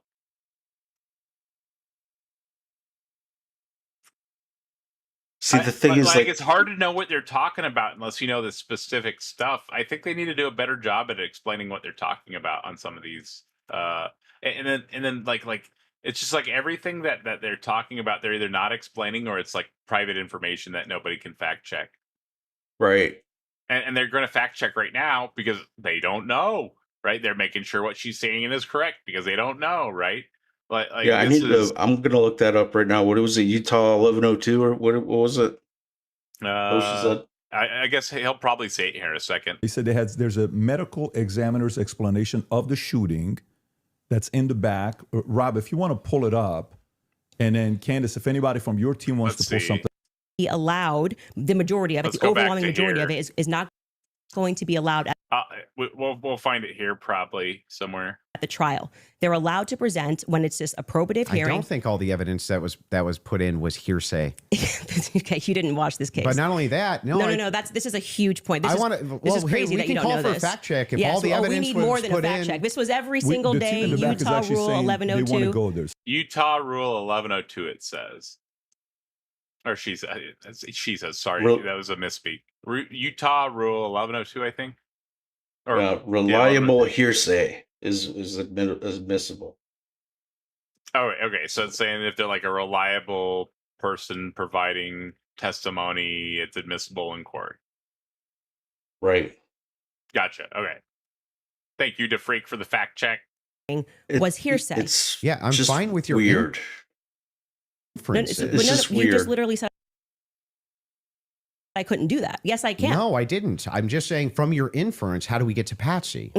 This is how you got to Shooter. The Tyler Robinson did it No, the same no, way no, that I you didn't got to get to Tyler just Robinson. shoot her No, no, from no. that. Yes, you did. You again, this is something important, so we should pull up a fact check about what the 1102 Utah, and under their constitution, for the sake of a preliminary hearing, they do not have to have hard evidence. They don't have to put people on the I trial. agree, they swear don't them have in. to. But no, that's why the entire hearing. So they got it on the screen right there. So let me see. Reliable hearsay is admissible at criminal preliminary examinations. Definition of reliable hearsay for purposes of criminal preliminary examinations only. Reliable hearsay includes hearsay evidence admissible at trial under the Utah Rules of Evidence. Hearsay evidence admissible at trial under Rule 804 of the Utah Rules of Evidence, regardless of the availability of the declarant at the preliminary examination. Evidence establishing the foundation or the authenticity of any exhibit. Scientific laboratory or forensic reports and records, medical and autopsy reports and records, statement of a non-testifying peace officer or testifying peace officer, statement made by a child victim, statement of a declarant that is written, recorded. Okay, so half of that is not hearsay. That's just saying that in Utah, that these are examples of reliable hearsay. And so if any of these is provided in court, it should be taken as evidence, as good evidence. Yeah, I mean, half of that on the list is actual evidence, in my opinion, right? It's just another weird thing. We don't have to cover this. We spoke about this earlier. The people that were listening earlier will know. Yeah, it's another rabbit hole. It's just strange. We had about an hour debate. Actually, maybe it was more than an hour debate before he sat. And they said, this is not going to be allowed. You wouldn't even be allowed to do this. We'd be able to cross-examine him. The questions that they're asking, Lance, are all leading. And what did he say? Well, I'm the magistrate under Utah Constitution, 1102. It is my job to allow all of this so we can see if the state has enough here that we can then move to a trial, which will then, they would not allow this stuff. They would say we get to cross-examine Lance. Lance just can't willy-nilly say. I'm not disputing. But the entire substance of your argument is that people can't infer off of evidence. That's what you're saying to me. So I feel like she's framing now. I feel like this is another. So I pointed out a debate tactic that Andrew was using earlier. I'm going to point out a debate tactic that I believe she might be using here, and I could be incorrect here. It's framing, right? So you're trying to position so there's straw manning, which is building a weaker position than your opponent holds, and there's framing, which is trying to put them in a box so that they have to respond a certain way or make the audience think a certain way about them, something like that, right? And so I feel like this could be an example of framing, possibly just trying to set it up so that she can get the responses she wants. I doubt it's going to work because he said no already. So he's addressing it directly, which is good. But let's continue here. And Dave Gar makes a good point. No, those aren't weird things. Those are the rules governing hearsay and what is and isn't objectionable in a court of law. That's a good point, Dave Gar, and I should have addressed that earlier. And DeFreak, I do agree with Dave Gar there. That is that's saying what is allowed in the court of law, right? That's the legal definition of reliable hearsay. It's not weird. Okay, that's but wait a second. I addressed that earlier. When it says scientific, medical, autopsy, and forensic reports, we don't that's evidence. That's not hearsay. It's people. And it says in the rule that it's hearsay. Listen for a second. This is the legal definitions of these terms. Right. But then the next thing she says is that it's going to be dismissed in the trial. Hang on. Medical. Let's say it's something that a doctor wrote down or something about a case, right? Medical related. That's admitted to court. That is the testimony of a doctor. Mm-hmm. Do you understand why that's hearsay? No, that's evidence. Because that's testimony from a doctor. That is reliable hearsay. Okay, but the problem with that is, Taco, is based on what Candace is saying here right now, that's going to be dismissed as evidence going into the criminal trial. That's my problem. Maybe it wasn't something that's reliable hearsay. I don't know what's being dismissed. I have not looked into the exact court case and seen everything with a fine-tooth comb or anything. I have been listening to commentary on this, and that's it. It's just another thing. I've done some additional reading on some topics around this, but I am not an expert on this by any means. But it's just another weird thing that's part of this reliable case. hearsay. I have not been reading about the reliable hearsay. This happened today, just so you guys know. But but the other stuff. But I'm saying it with like the reliable hearsay. This is. I'm not sure what she's talking about is being dismissed, and I can't fact check that. And she might not get fact checked here. Many of their claims have not gotten fact checked. So it's just weird Utah law. As a viewer, you're left in kind of a weird spot because there's like there's this meta conversation that's happening, and we don't know what that meta conversation is. Hopefully, she explains it right now. Yeah, when you say Candace, Here, you I'll can't give talk you the about the degraded argument prints, which is now. a fact. Yeah, I'm not and then saying infer that. off of that Didn't say that that. Tyler could have been a Patsy. You're just literally making stuff up. So I'm here's not what the making stuff position up. is. I'm I'm not making asking stuff this. up. By the way, I'm I have Rule saying 1102 that ready I if you thank wanna you. read Let's it. pull that up. Let's pull that up. Fact. Great. Inference, not fact. We're So what they are just- inferring off of the facts. So again, we're going to take this, and I'm just going to even grant it because it's irrelevant. I'm asking how you get to the inference that even if you dispute that piece of evidence, that means Patsy. I'm looking for the logical chain for how you get to that inference. What I am telling He's not understanding. That's a good question. Maybe he's not understanding, and so he's asking for clarification whether she's not making a good argument, she's making no argument, or she's making a good argument. He doesn't understand what she is trying to argue, I think, and so he's asking for clarification, and that is a fair thing to do. Just don't abuse that. Don't do that too much. You can ask for too much clarification in a debate. That is a thing you can do.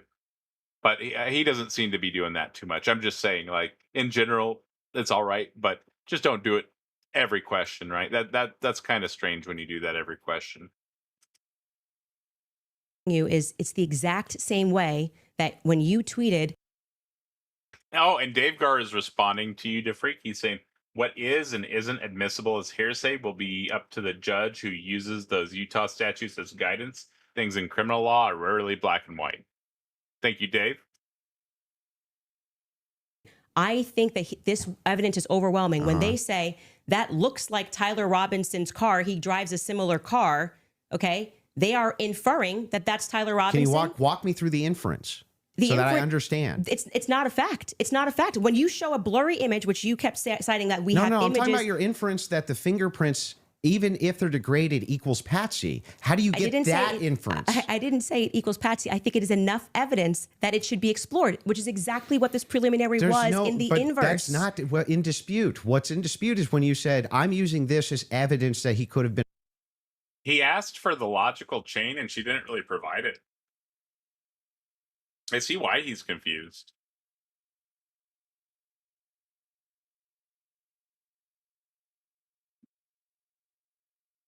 Well, I don't actually know if he's confused. I don't know his motivation to ask a question. But if he was confused, like you posed there, I see why he would be confused. Yeah, I didn't realize this until just now. But this Utah rule for the criminal reliable hearsay, if she's right, is just another weird hurdle that puts another just curveball into the whole case overall. Okay, because she's saying that she stated earlier that even if you get the hearsay into the preliminary evidentiary hearing, it's going to be dismissed by the criminal trial judge as hearsay and not evidence. Now that's her assertion, and she could be wrong about that. I hope she is, because if she is right, it's just so weird, dude. It's just all weird. I don't know how to explain it, but it's It's all Yeah, weird. Like, I don't know the legal stuff besides what we just read off of the screen that was shared by the debaters, and I don't want to speculate too much on the legal stuff. We're not making any legal decisions here or making any statements about how the law works besides what's been read on the screen and a couple comments from users. That's so not what really our she's job saying, here. yeah, but what she's telling Andrew is that the same way that she's saying that the degraded thumbnail or the fingerprint is evidence on her behalf of him not being doing It the sounds like thing. she's confused about that, though. She's saying that's the same way the police or the law enforcement has gathered their evidence to say that Tyler did it. So she's trying to We muddy don't up know water. that. That sounds like a weird claim to make. Well, that's her argument with Andrew right now. And based on her previous claim, I wouldn't accept that claim. The claims that are being made in this are hard to accept from both sides.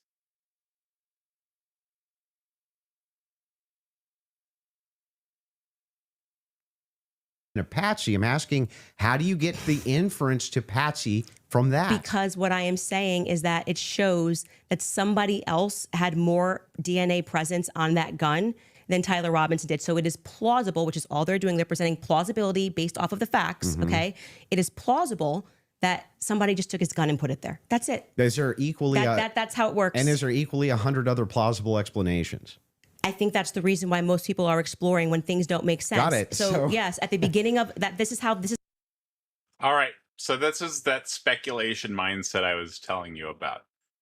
So he just asked her, or could there be 100 more things that could have been? And she's saying, yes, that's why there could have been. That's why there's so many people thinking. So this is the issue. This is that like over speculation mindset, right? So we have right now what seems to be like a bunch of data pointing towards one conclusion. And it seems like rather than allowing the appropriate authorities to handle the situation who have access to all the information, there's a lot of weird speculation going on that could potentially mess with the case. Maybe I don't know how it would, but like every part of it, every part of the case. Because there's a lot of people talking about this Andrew Wilson debate, like, and this is a really weird debate in the first place. I don't know. Yeah. I don't think this was a good debate to do. I don't think this was a good one. No. I don't know definitely what I don't know if there was a purpose. I don't know if there was some background meta conversation or argument going on. I don't know what the deal was, but I don't think this was a good debate. No, we can speculate what might have, be going on, but that would, we would be speculating, but it would be juicy speculation. Did you know that Candace I'm avoiding Owens? that, though. Yeah, What's did you know that she interviewed Hunter Biden about a month or two ago? No, I did not. I'll have to check that out. That sounds interesting.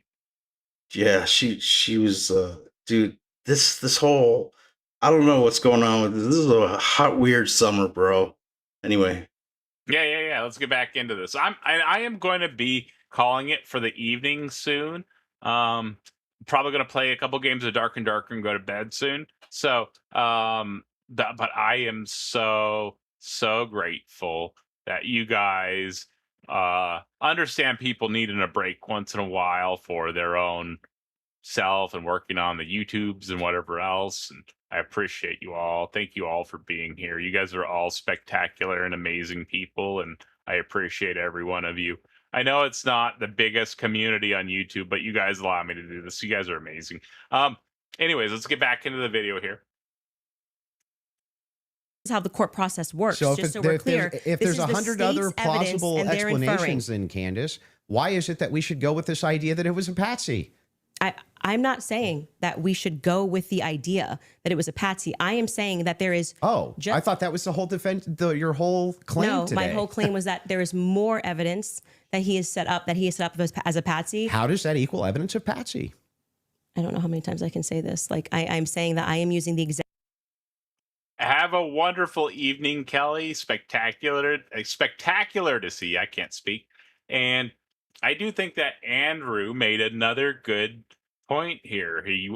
Question, but he was asking, how is that evidence of a patsy?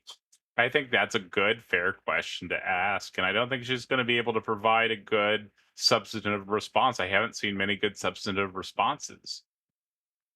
But I still want to hear Andrew's case. And we're pausing a lot. So it's probably going to be 2 days till we get there. I don't know if we're going to review this whole video. I don't think this is a good topic to debate. It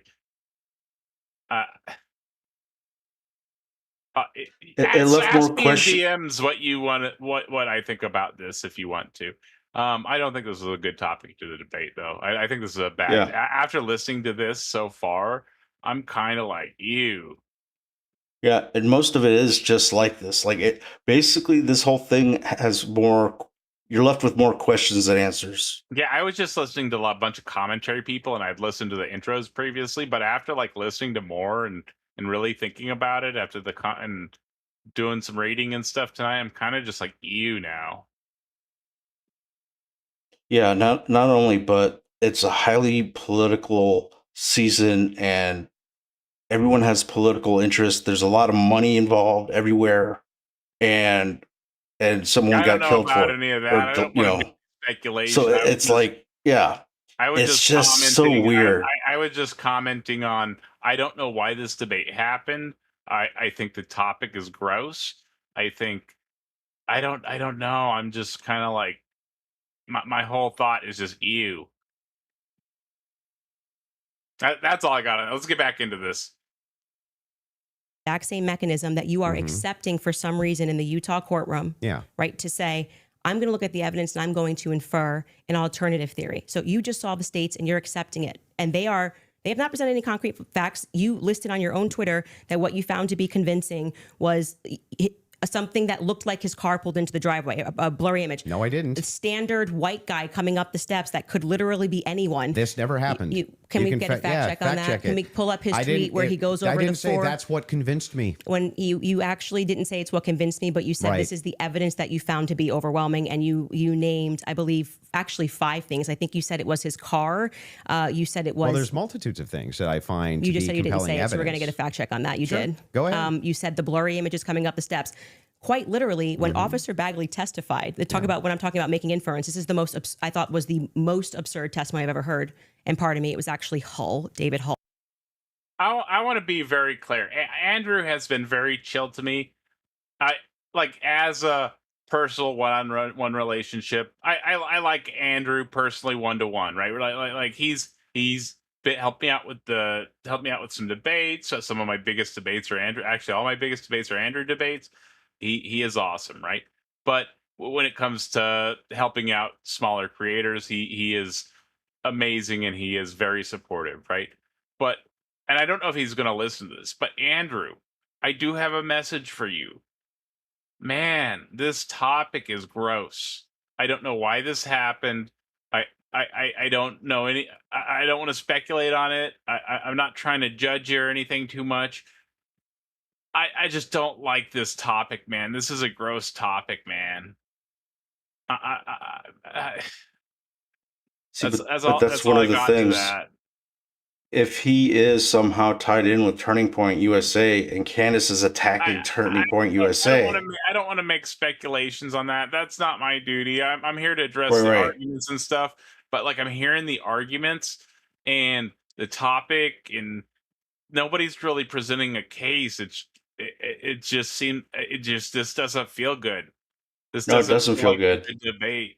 It's a big political. What do you call it? I don't know anything Cluster about F. that. I don't want to make any speculation about stuff like that. I'm simply telling Andrew, who has helped out the channel a good bit, my position on what I think about the debate right now. I don't think he's going to see it, but if he does, Andrew, this is my thought. I think it's kind of a gross debate, dude. I think that you probably won earlier, but I think it's kind of a gross. I think you won like right at the start, basically. But I think it's a really gross debate, dude. All right, let's get back into this. They asked him a question. How did you know the guy in the maroon shirt was the same as the guy that came up the stairs later that was wearing the American flag black shirt? And he said, they're wearing the same shoes. Why is that absurd? that's how you decided these two are the same people. Oh, wow. What a scientific. They're both wearing Converses. Okay. That's an absurd thing to say. That is not evidence that these are the same people if we're both wearing Converses. That was what he said. That's what flew on the stand. But I still don't understand how that would be absurd. If somebody, it's an absurd thing. For instance, if somebody, I just don't get how, like when she's saying this stuff, I don't get how any of this relates. I mean, maybe there's like some subcontext I'm missing. I'm just not seeing how a lot of what she relates would build a case for what she's trying to present. Are you seeing how this would build a case? I'm not seeing how this builds a case. Or I'm not seeing how anything she's saying builds a case. She's just like stating, oh, this looks weird. Then my case, right? That's what it sounds like she's saying. Well, if it looks weird, you still have to build like a logical chain to get to the conclusion. You don't just jump, because you could speculate about anything. You could be like, all right, there's this weird thing. Oh, it could be any of these 100 things. Which one sounds the best? Like, we don't know if that's what's happening. We don't know what, like, this is such a weird, I don't know. It is weird. I guess it's not weird to be like, oh, maybe somebody else did it, because that happened with like the JFK thing, right? That happened previously with I forget his name that did it, but that happened previously, right? And that's happened over the years. People still talk about it to today. But I don't know. It's just like we have surveillance. It's weird because we have all sorts of stuff. We have a lot of information on what happened. We literally have like, come on. Right. It's getting bad. Literally every second of every heartbeat almost has to be accounted for, or like, oh, well, there's this sliver of like a splinter of a doubt and something could have, should have, whatever. And it's like, it's getting to the point where, okay, you have to have the same shirt on and the same pants to identify the same guy by his shoes, is what she's saying. And it's like, the whole system is being gamed, dude. Like, it's subversion. I don't know. I don't want to speculate on anything. I don't know if what you're saying is, I don't have any idea, right? And maybe Andrew sees this. Maybe he DMs me and explains to me why the debate happens, and I'll be silent and it'll make sense. But right now, I am so confused as to why this debate happened, and I don't think this is a good debate, and I don't think either side is providing argumentation for their position. I think that he's just attacking her position, and she has this like really like 0%, really, like it's way out their position, it seems like. And then like at least say like 20 or 30 or 40%. 0%, like come on dude, that's wild, right? And then we've got wild. Andrew with like a pretty reasonable position. He's like 75 85%, something like that. I think that's what he said. Something like that. Pretty and reasonable. I think that's kind of weak. Yeah, it's weak, but I mean, it's much more reasonable than 0. Yeah, it's reasonable, but I think what that's saying is like he could be convinced otherwise, which is fair. That's fair, whatever. I'm pretty convinced by what I've seen that what the law people are saying is correct, right? Like, for the most part, yes. And if they decide that he's innocent, then I'll agree with them, right? There's a big burden of proof that they got to meet to get him in prison, right? If they meet that burden of proof and they put him in prison, I'm going to trust that they did the right decision, because the majority of the time, over probably 90% of the time, they're getting the right guy. I don't know if that's correct. Let me fact check myself. Yeah, I'm not sure about the percentage, but the thing is, I keep kind of alluding to it, but there's a lot of political overhead in this, and there's a lot of cross-quad agency within each person's interest that's involved here with all aspects of this case, unfortunately. And it just is muddying up every part of the process. Right. And we're talking about nation states. We're talking about big money. Okay, so this is from ChatGPT is good at finding quick Google searches. So I just had it pull it up real fast. So I asked what percentage of people that get sent to prison are correct. It's probably not the right way to phrase it, and it called me out on that. But I was just asking easy. But it says the best broad statement I can give you is that the U.S. National Institute of Justice says NIJ-funded research has generally estimated wrongful convictions at under 5% of all convictions, taken very roughly. That would suggest more than 95% of convictions are factually correct. But NIJ explicitly says the true rate is unknown and likely varies considerably by crime and case type, right? So let's say that 90% to be safe. Let's undershoot that number, right? That might not even be correct, but let's say it's 90%.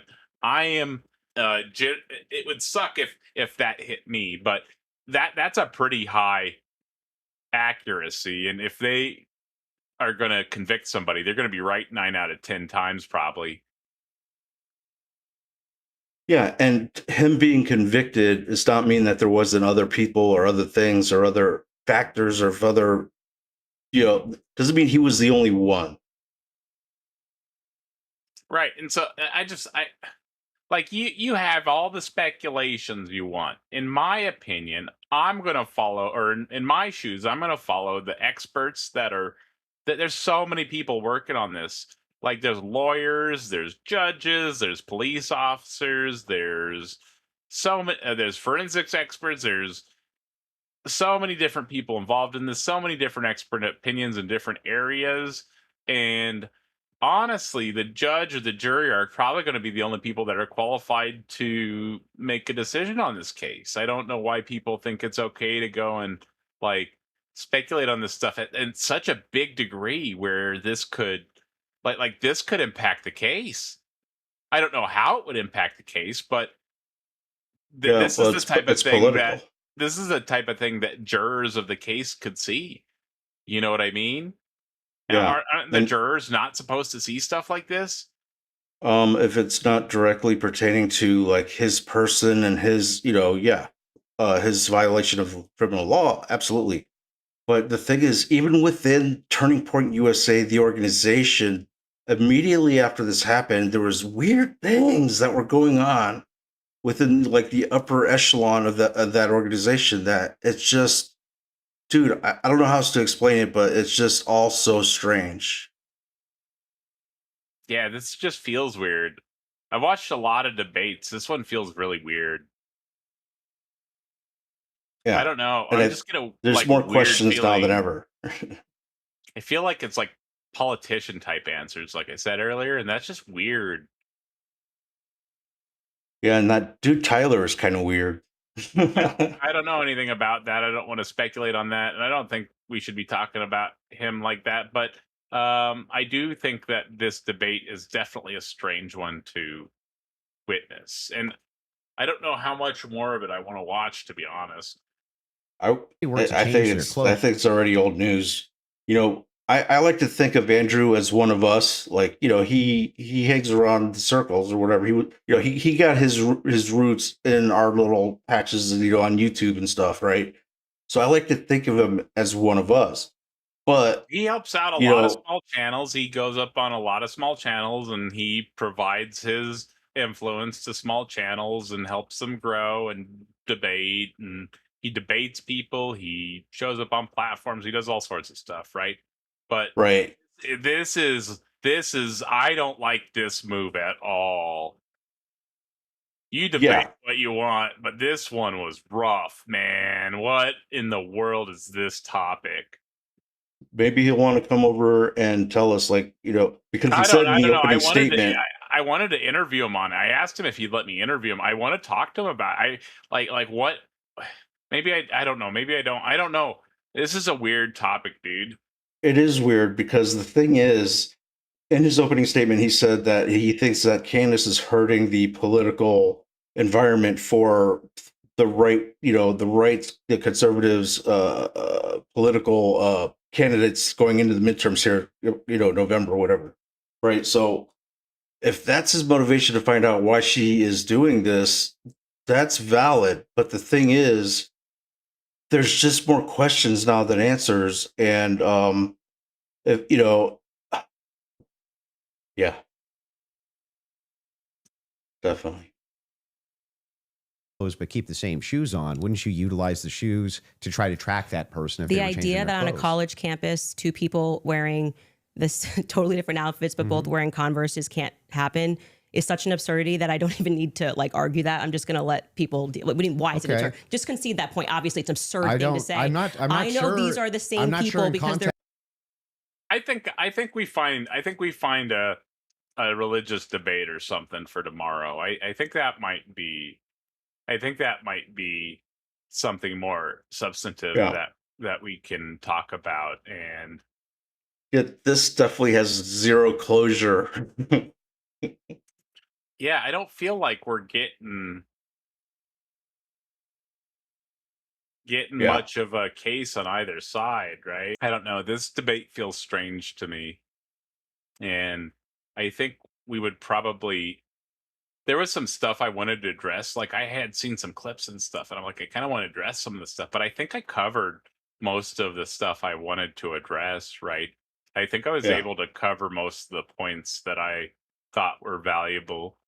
I don't think I need to review the rest of this debate to cover the point, because it's just going to be reinforcing my points from here on out, I think, and what Kurt was saying and some of what you were saying probably. Yeah, bro, it's definitely more of the same. Andrew's looking for answers. She's providing more aloof, kind of way out there, grasping at straws that makes kind of sense when you puzzle it all together. But it's all still strange and no answers. I don't know. I felt like there were some logical leaps she was taking. I don't think we should speculate about the trial. I don't think we should speculate about anything to this, because we're not involved with any of this. We're not jurors. We're not judge. We're not involved. We're just watching this weird debate from the sidelines, trying to determine why we got such a weird debate to watch. And honestly, I saw a ton of commentary on it, and there was some interesting discussions, but like I said, most of it seemed to be like character assassination on one side or the other. And I wanted to provide some type of substantive commentary towards this video, but I think this is about all we're going to get substantive commentary towards the stuff that they're saying, because I feel like I'm just repeating myself over and over, or I hear her say stuff and I'm like, I guess that's kind of what I just said. I hear her say stuff and I'm like, I covered that 15 minutes ago, 20 minutes ago. Yeah. And so the other thing real quick, Taco, is, where it says here in this rule 1102, scientific, medical, autopsy, and forensic report is classified as reliable hearsay. Well, that's actually scientific procedure and whatnot, that they have to follow. That is actually evidence because it's physical and all that other stuff, right? But the thing is, just like with the Jeffrey Island thing and other things, like the way Charlie's. I don't think we should relate this to anything like that, and I don't think we should talk about those topics. All right. I'm just saying it's just more weirdness. Yeah, I think this is a different type of weird, though.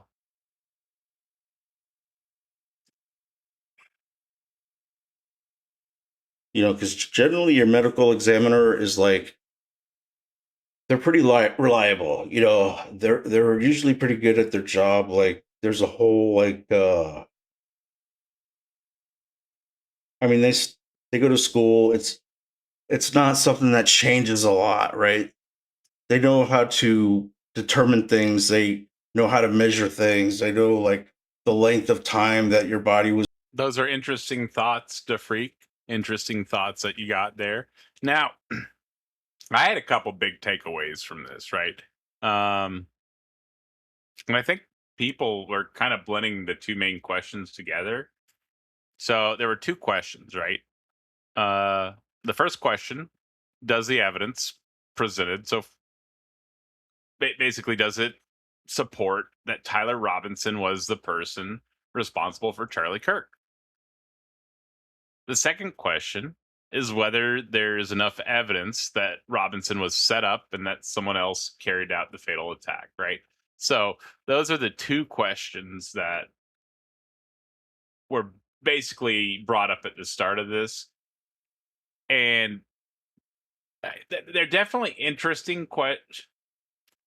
it's definitely interesting to question the narrative on something, right? I get that people can feel special when they question the narrative on something, or they think they're privy to some type of special information, or they feel like they figured out something nobody else can see, right? Um, but I think it's important that we're not taking logical leaps. So in tonight's video, you saw Candace Owens and Andrew Wilson present in their introductions logical leaps. Both parties did this. So we saw Andrew Wilson provide some texts, it looked like, that had a little bit of information in them that may suggest that Charlie was going to get targeted from Charlie and his team. Although it seems speculative at best. I don't think you could draw the conclusion that he claimed from that. I think he would have built a better case just presenting the evidence of the case as is to the best of his ability. Candace Owens, on the other hand,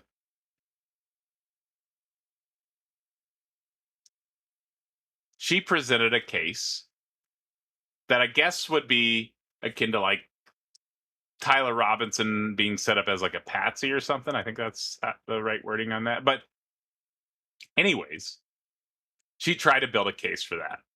And I feel like she failed as well. Now, we didn't get into the rest of the debate. I feel uncomfortable with this debate, to be honest with y'all. I feel kind of weird reviewing it. I was kind of excited at first to talk about some of the not the topic, but some of the stuff that I had seen with some of the questions and stuff early on, and some of the stuff that I was seeing in the panels. But after watching more of the debate, I feel uncomfortable reviewing much of this debate, to be honest with y'all. Do you think Tyler testifies in his trial? I have no idea. I'm not going to speculate on that. I don't know that much about this. I just, from my understanding, he's pleaded not guilty. Or I need to double check that now. Let me double check that. Because you never know. He might come out and say, "Hey." Okay, so I don't think anything has been decided towards Tyler Robinson. I don't think he's. He entered. No, he didn't enter a not plea. He has not entered a plea deal at all. So he has not said not guilty, guilty or no contest as of August 8th. Yeah, that's today. That's as of a report on the 13th. The case is still at the preliminary hearing stage. Closing arguments are scheduled for September 1, after which the judge decides whether there's probable cause to send the case forward to trial. Okay, so they're trying to figure out if there's cause to send him to trial. Did he give a statement So to the he police? has been charged, but he has not yet entered a plea. Interesting. So, yeah, and Dave Gar says, that was such a nothing burger, those texts. Charlie was a polemicist, therefore he's always going to be fearful of the people he demagogues. Is just natural. I kind of get that. And yeah, that texts were a nothing burger, right? So you're not wrong. So I get the fear, right? And I feel like it was a nothing burger. I get that. But he was it is weak. Excuse me, got hiccups. It is very, very weak evidence. Dave Gar. Oh, interesting, Dave Gar. Let's see. What else are they saying?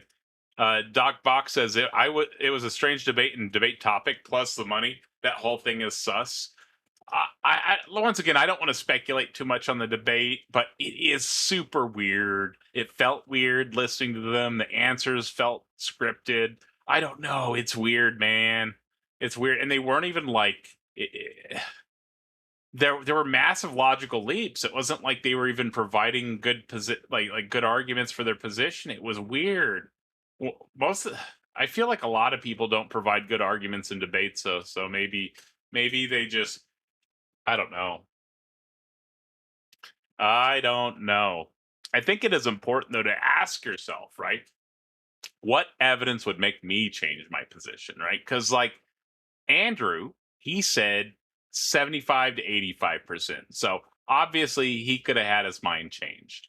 She said, Candace Owens said 0%. That means her mind is not going to change. What's the point of the debate? Maybe that's, I don't know. But anyways, what's the point of the debate if nothing's going to change your mind? What's the point of even talking about it if nothing's going to change your mind? You have your mind made up. There's no getting through that, right? Because if the answer is nothing, you're not evaluating evidence anymore. You're just defending your conclusion, right? And I think that's kind of what Candace Owens was doing there. Obviously, And a few K, Andrew a few Wilson's, 100K. obviously, Andrew Wilson's side has a lot more credibility to it, in that's kind of where the evidence is pointing at this moment in time before the preliminary trial or preliminary hearing or whatever it's called. That seems to be where the evidence is pointing, that conclusion. Although I don't think the way that he arrived at that conclusion was useful to anybody. Although you can have the right conclusion by accident, right? Yeah, I feel like there was some confusion there too between like being able to like imagine something or like come up with like alternative circumstances that something could happen, and I can demonstrate it, right? I feel like there was some confusion between those two. I don't know if I should go into detail on that too much, but it's nothing bad. It's just like, come on. It's like things that are like, oh, I think this might be evidence of this is being pushed as fact. It's kind of wild. Kind of not a good thing to do. I think you should work. I think both of them should work on the way that they arrive at their conclusions. I'm not impressed by those introductions at all. And I felt weird throughout the debate. It felt okay for like 5 minutes of them talking, but after that, it got really weird. And I still don't know why the debate happened, even after listening to that. I'm sure if I listened to the rest of it, sure, I could get some what of a say, but I don't know. I'm just glad I'm not the one that had to host that. That would have been weird to moderate. That would have been weird. I don't know if you saw any part of the preliminary evidentiary trial or anything, but it was to the point where that's up on the first. That doesn't happen until the first, right? I think. Well, for the first part of it has already occurred, right? But there's more for the criminal part. The first part was to have probable cause or whatever, like I don't know if it's grand jury, but to actually charge it, indict him, right? So the thing is, when there was the one police officer who was testifying, who went up on the roof and found the rifle or found like whatever was there that like kind of ties it to him, the defense was literally questioning the Google overhead picture of the roof as not admissible in court because it was like older or something. It was older. It wasn't like that day of there. The whole system is being gamed at the same time. Like it's just so ugly right now. Like I don't know what else to say, but I mean, I think you covered it, and I don't know. We'll see what happens. Yeah, I don't want to speculate. Hopefully, he testifies and like we'll know. But, yeah, and maybe he'll testify. I don't think it's that useful to speculate around the system. I think that the professionals that handle this stuff probably are the right people to be handling this stuff and are probably going to make the right decision when it comes time, because historically that seems to be the case as to what happens. And Missing Mod sent a clapping seal, 250 jewels. Thank you so much, Missing Mod. Are those a penny each, or are those like a tenth of a penny each, or are those? I don't know what those jewels are, but I think I've seen them. I think I saw them a long time ago when I was doing the short streams. But anyways, thank you so much, Missing Mod. I greatly appreciate the support. You are amazing, and clapping seal looks great. Looks awesome. I think they're like spoofing off of TikTok or something with the Dave mobile Dave Gar phones. says, yeah, too bad it won't let me display it on the screen, which is kind of rough. I wish it would let me display it on the screen. But Dave Gar says, oh, the trial is being televised. Interesting. That is interesting. Yeah. So anyway, the prosecutor had to literally recite or look up some old case law in the Utah thing to say that, yeah, these maps are actually still admissible in court, whatever. So like, but it was just a whole big waste of time, but it's just crazy, man. It's just really crazy. They were talking about identifying a guy on campus with this, did he have the same shirt on or the same shoes? Right? You just saw Candace doing that. Talking about that guy's testimony. It's just raw. It's not the best evidence. And everybody in the audience, once again, I do appreciate y'all being here. I know we're doing things a little bit differently now. I hope you guys like it. I think we should be a little bit more respectful in some of the debates and whatnot. And as you saw tonight, we were having a little bit better of a conversation. And it's just not because of TOS. I was going back and I was listening to like every debate that remained as I was updating my catalog. And I feel like you get better conversations without all the vitriol, right? Just going back through listening to them all, it just seemed like there were much better conversations without the vitriol. So we'll, moving forwards, be a little bit more chill, and I think we'll have some better conversations and get some better debates going, and maybe bring on some cool guests. Maybe we'll be able to work our way up to some more professional philosophers or something. That would be pretty cool, right? Yeah.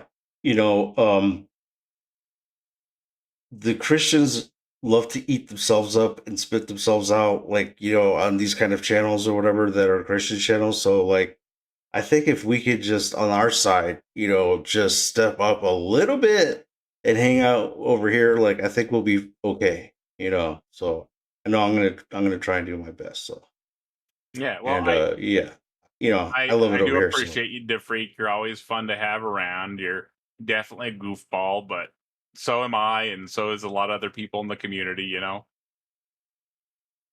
We all do goofy things. You've heard my video, you've heard my songs and stuff. We're all a little bit goofy, but that's I think why the community works so well together, right? And has such fun conversations. But I really do want this to be a place where people can disagree, right? As you saw probably in the new About Me, I changed the About Me and all that, right? I want people to bring evidence, get corrected when they're wrong, and still have a serious conversation. I don't want people getting pushed out. I don't want people getting yelled at and telling to leave or something, right? We want good conversations, right? And everybody that came up on the panel, I greatly appreciate you. You guys are all awesome. Kurt, the Freak, who else came up? Cupper. You need to work on your language a little bit, brother. Who else? Oh, we had like 6 people up. I can't remember everybody right now. I'm sorry. But I appreciate y'all, everybody that watched. Thank you so much for hanging out. I'm so happy that you guys were all hanging out and having conversations and whatnot. Looks like everybody loves you too. Looks like the Freak, they're saying good. It stopped linking the stream chat for some reason, but Missing Mod sent 30 joules. Thank you, Missing Mod. Greatly appreciated. And Dave Gar says there is overwhelming public interest in this trial. Could be a distraction. Missing Mod enjoyed tonight. That's good. Yeah. And everybody loves the Freak. Everybody loves the Freak. I'll try to find another video for us to review tomorrow. I was going to do this in parts, but I just don't know if I feel comfortable reviewing this video tomorrow. For reasons that I've already expressed. I don't think I need to go further into detail on that. But yeah, I do greatly appreciate y'all everybody that helped keep the discussion focused in chat, all the mods. I know it's a little bit different rules than we've had in the past, but thank you everybody for being on board. You guys are all awesome. Definitely appreciate you all. Now, I do want to be clear. The case is still ongoing, right? So tonight, what we've said is not the final word on any of this. More evidence might come out. Claims that they said might be confirmed, might be falsified. And if facts change, our conclusion should change with them, right? If something points another direction, if Tyler Robinson doesn't go to trial and they say he's didn't do it, he probably didn't do it, right? And I think we should follow the evidence where it leads, right? Obviously, questions are not a bad thing. We all ask questions. That's how you learn, right? And speculation. I think the unnecessary speculation or the wild speculations, though, are where people get caught up. That's the same thing that we encounter when we have debates on religion. When you talk to people that are spouting wild out there metaphysical claims, for example, are speculation about natural reality that goes beyond science. It's speculation about natural reality that goes beyond current scientific investigation, right? And so when you're speculating, so that's like when, at least when you're talking about gods and that type of thing, right? So when you're talking about gods, they're basically speculating, right? And it's a lot of unnecessary speculation. They're speculating about like the nature of the god. They're speculating like, is it good? Is it bad? This, that, and that's kind of like what I see happening. With a lot of the people that do these wild speculations like we saw tonight. And I don't know if it's linked, but it's definitely something that I see, and I don't really know how to express to people other than what I've covered tonight, right?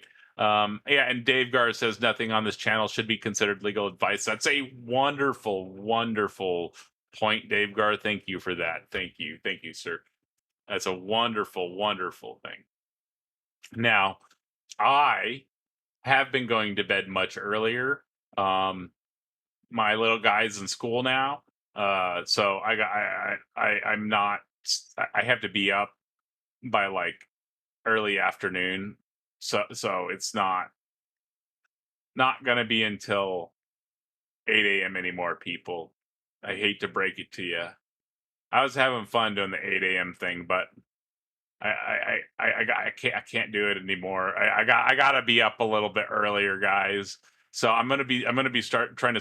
I put my guy to bed at 8, so I'm gonna be trying to do like 8 to midnight, maybe like 8 to 2, depending on the night. And we're gonna do a mix of gaming. I'm still working on the schedule. We'll have some gaming too. Hopefully we can get some community gaming. I know some of y'all are gamers. I have a hard time getting you guys game though when it's game night. But hopefully we'll get some more community game nights going. Maybe we can find some more community-oriented games or something. Yeah, I greatly appreciate y'all, though. Let's see what people are saying in chat. Yeah, they're saying get some sleep. I agree. Little Taquito needs Yeah. his Yeah, and school don't rest.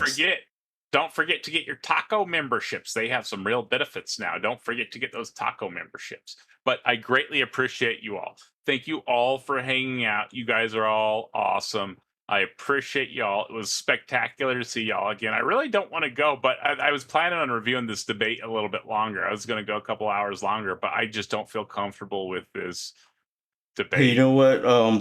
What really puts the cap on it? If Kurt was confused by it and it was like unsettled, that should tell you something, right? Yeah, I just don't feel comfortable with the debate, man. But all right, I'm gonna drop down for you. I guess I'll just touch back on real fast before we go on the issues that I saw. I know I covered them a second ago, but I've covered some other stuff. So once again, the main issues that I saw were I saw some framing. I saw a sales tactic. I saw arguments not being presented for the position that they're arguing for. I saw massive logical leaps, especially on Candace Owens' side. It wasn't as massive on Andrew's side. It was actually what I felt would be quite reasonable if you were maybe big and you put yourself in his head and you're like, all right, that seems like a reasonable concern, right? Like I'm sure Andrew has concerns like that pop up, and so like getting that text from Charlie, he's maybe like, I could see that, right? And so I could see why maybe he thinks that's more credible than others do. But from my position, that text doesn't seem like credible evidence of the claim that he made, right? And so I think that I would have not I think I would have liked to have seen just an argument saying, hey, this is the case, this is the evidence, this is the situation, right? Yeah.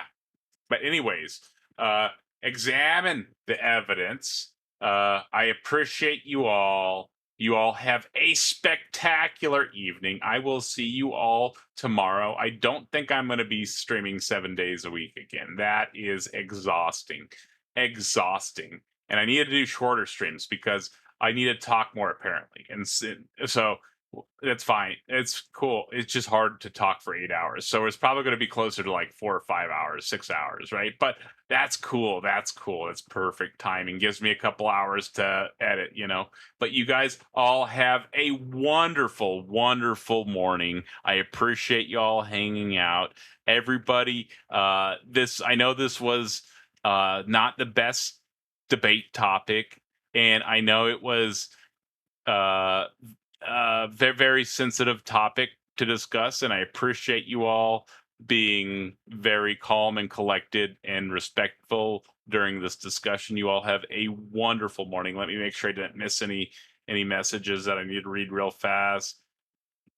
Well, everybody, you have a wonderful evening. Oh yeah, what's up? What's up, Jeffrey? Yeah, you're 100% right. You know, you've got false framing, bad framing. You've got a speculation everywhere going on, you know, like with Candace or other, it's not just Candace, you know, it's other people. And there's a lot of people that are literally, you know, doing the thing that Candace is doing, but that weren't friends with him or anything like that. But, you know, but she is. But the thing is, like, even just the speculation and the framing and the conspiracy, you know, hypothetical, people make money off of this stuff, and that's another part of like the humanity that is kind of being lost in all this. And it is uncomfortable, you know. Hopefully we'll get answers during the trial. Hopefully the guy will testify and give us, like, you know, his whatever happened, who knows, and you know, come to a close. But the thing is, with all these questions and everything just that are open-ended, I just hope they get closure on the case, and in a absolutely horrific situation like what happened to Mr. Kirk. I think that it is important to have closure on a case like that to just everybody. I think that the people want closure on something like that, whether it's a beloved figure or somebody people dislike or whatever. That's never okay to do. And I think people want closure on that. And I think you're just expressing that. And I totally agree with you. And I think that that's okay to want closure. I think the unnecessary speculation, though, is what creates issues. And I think this ties directly to the other conversations that we have, this unnecessary speculation that we witness. yeah, you know, it goes also to this other case that with the African American in the college kids that are, I think it was Alabama or Mississippi. God, I forgot his name now, but it's the same thing. Like, this is almost like a business model now. It's very strange. Anyway, with that, I'm gonna definitely drop down now, and we'll see you soon. Well, have a good one, brother. Thanks for hanging out. Everybody in the audience, you guys and gals all have a wonderful evening. Thank you so much for hanging out. Thank you for listening to what I had to say, what everybody else had to say. You guys all have a wonderful morning. I'll see y'all shortly. Probably 8 p.m.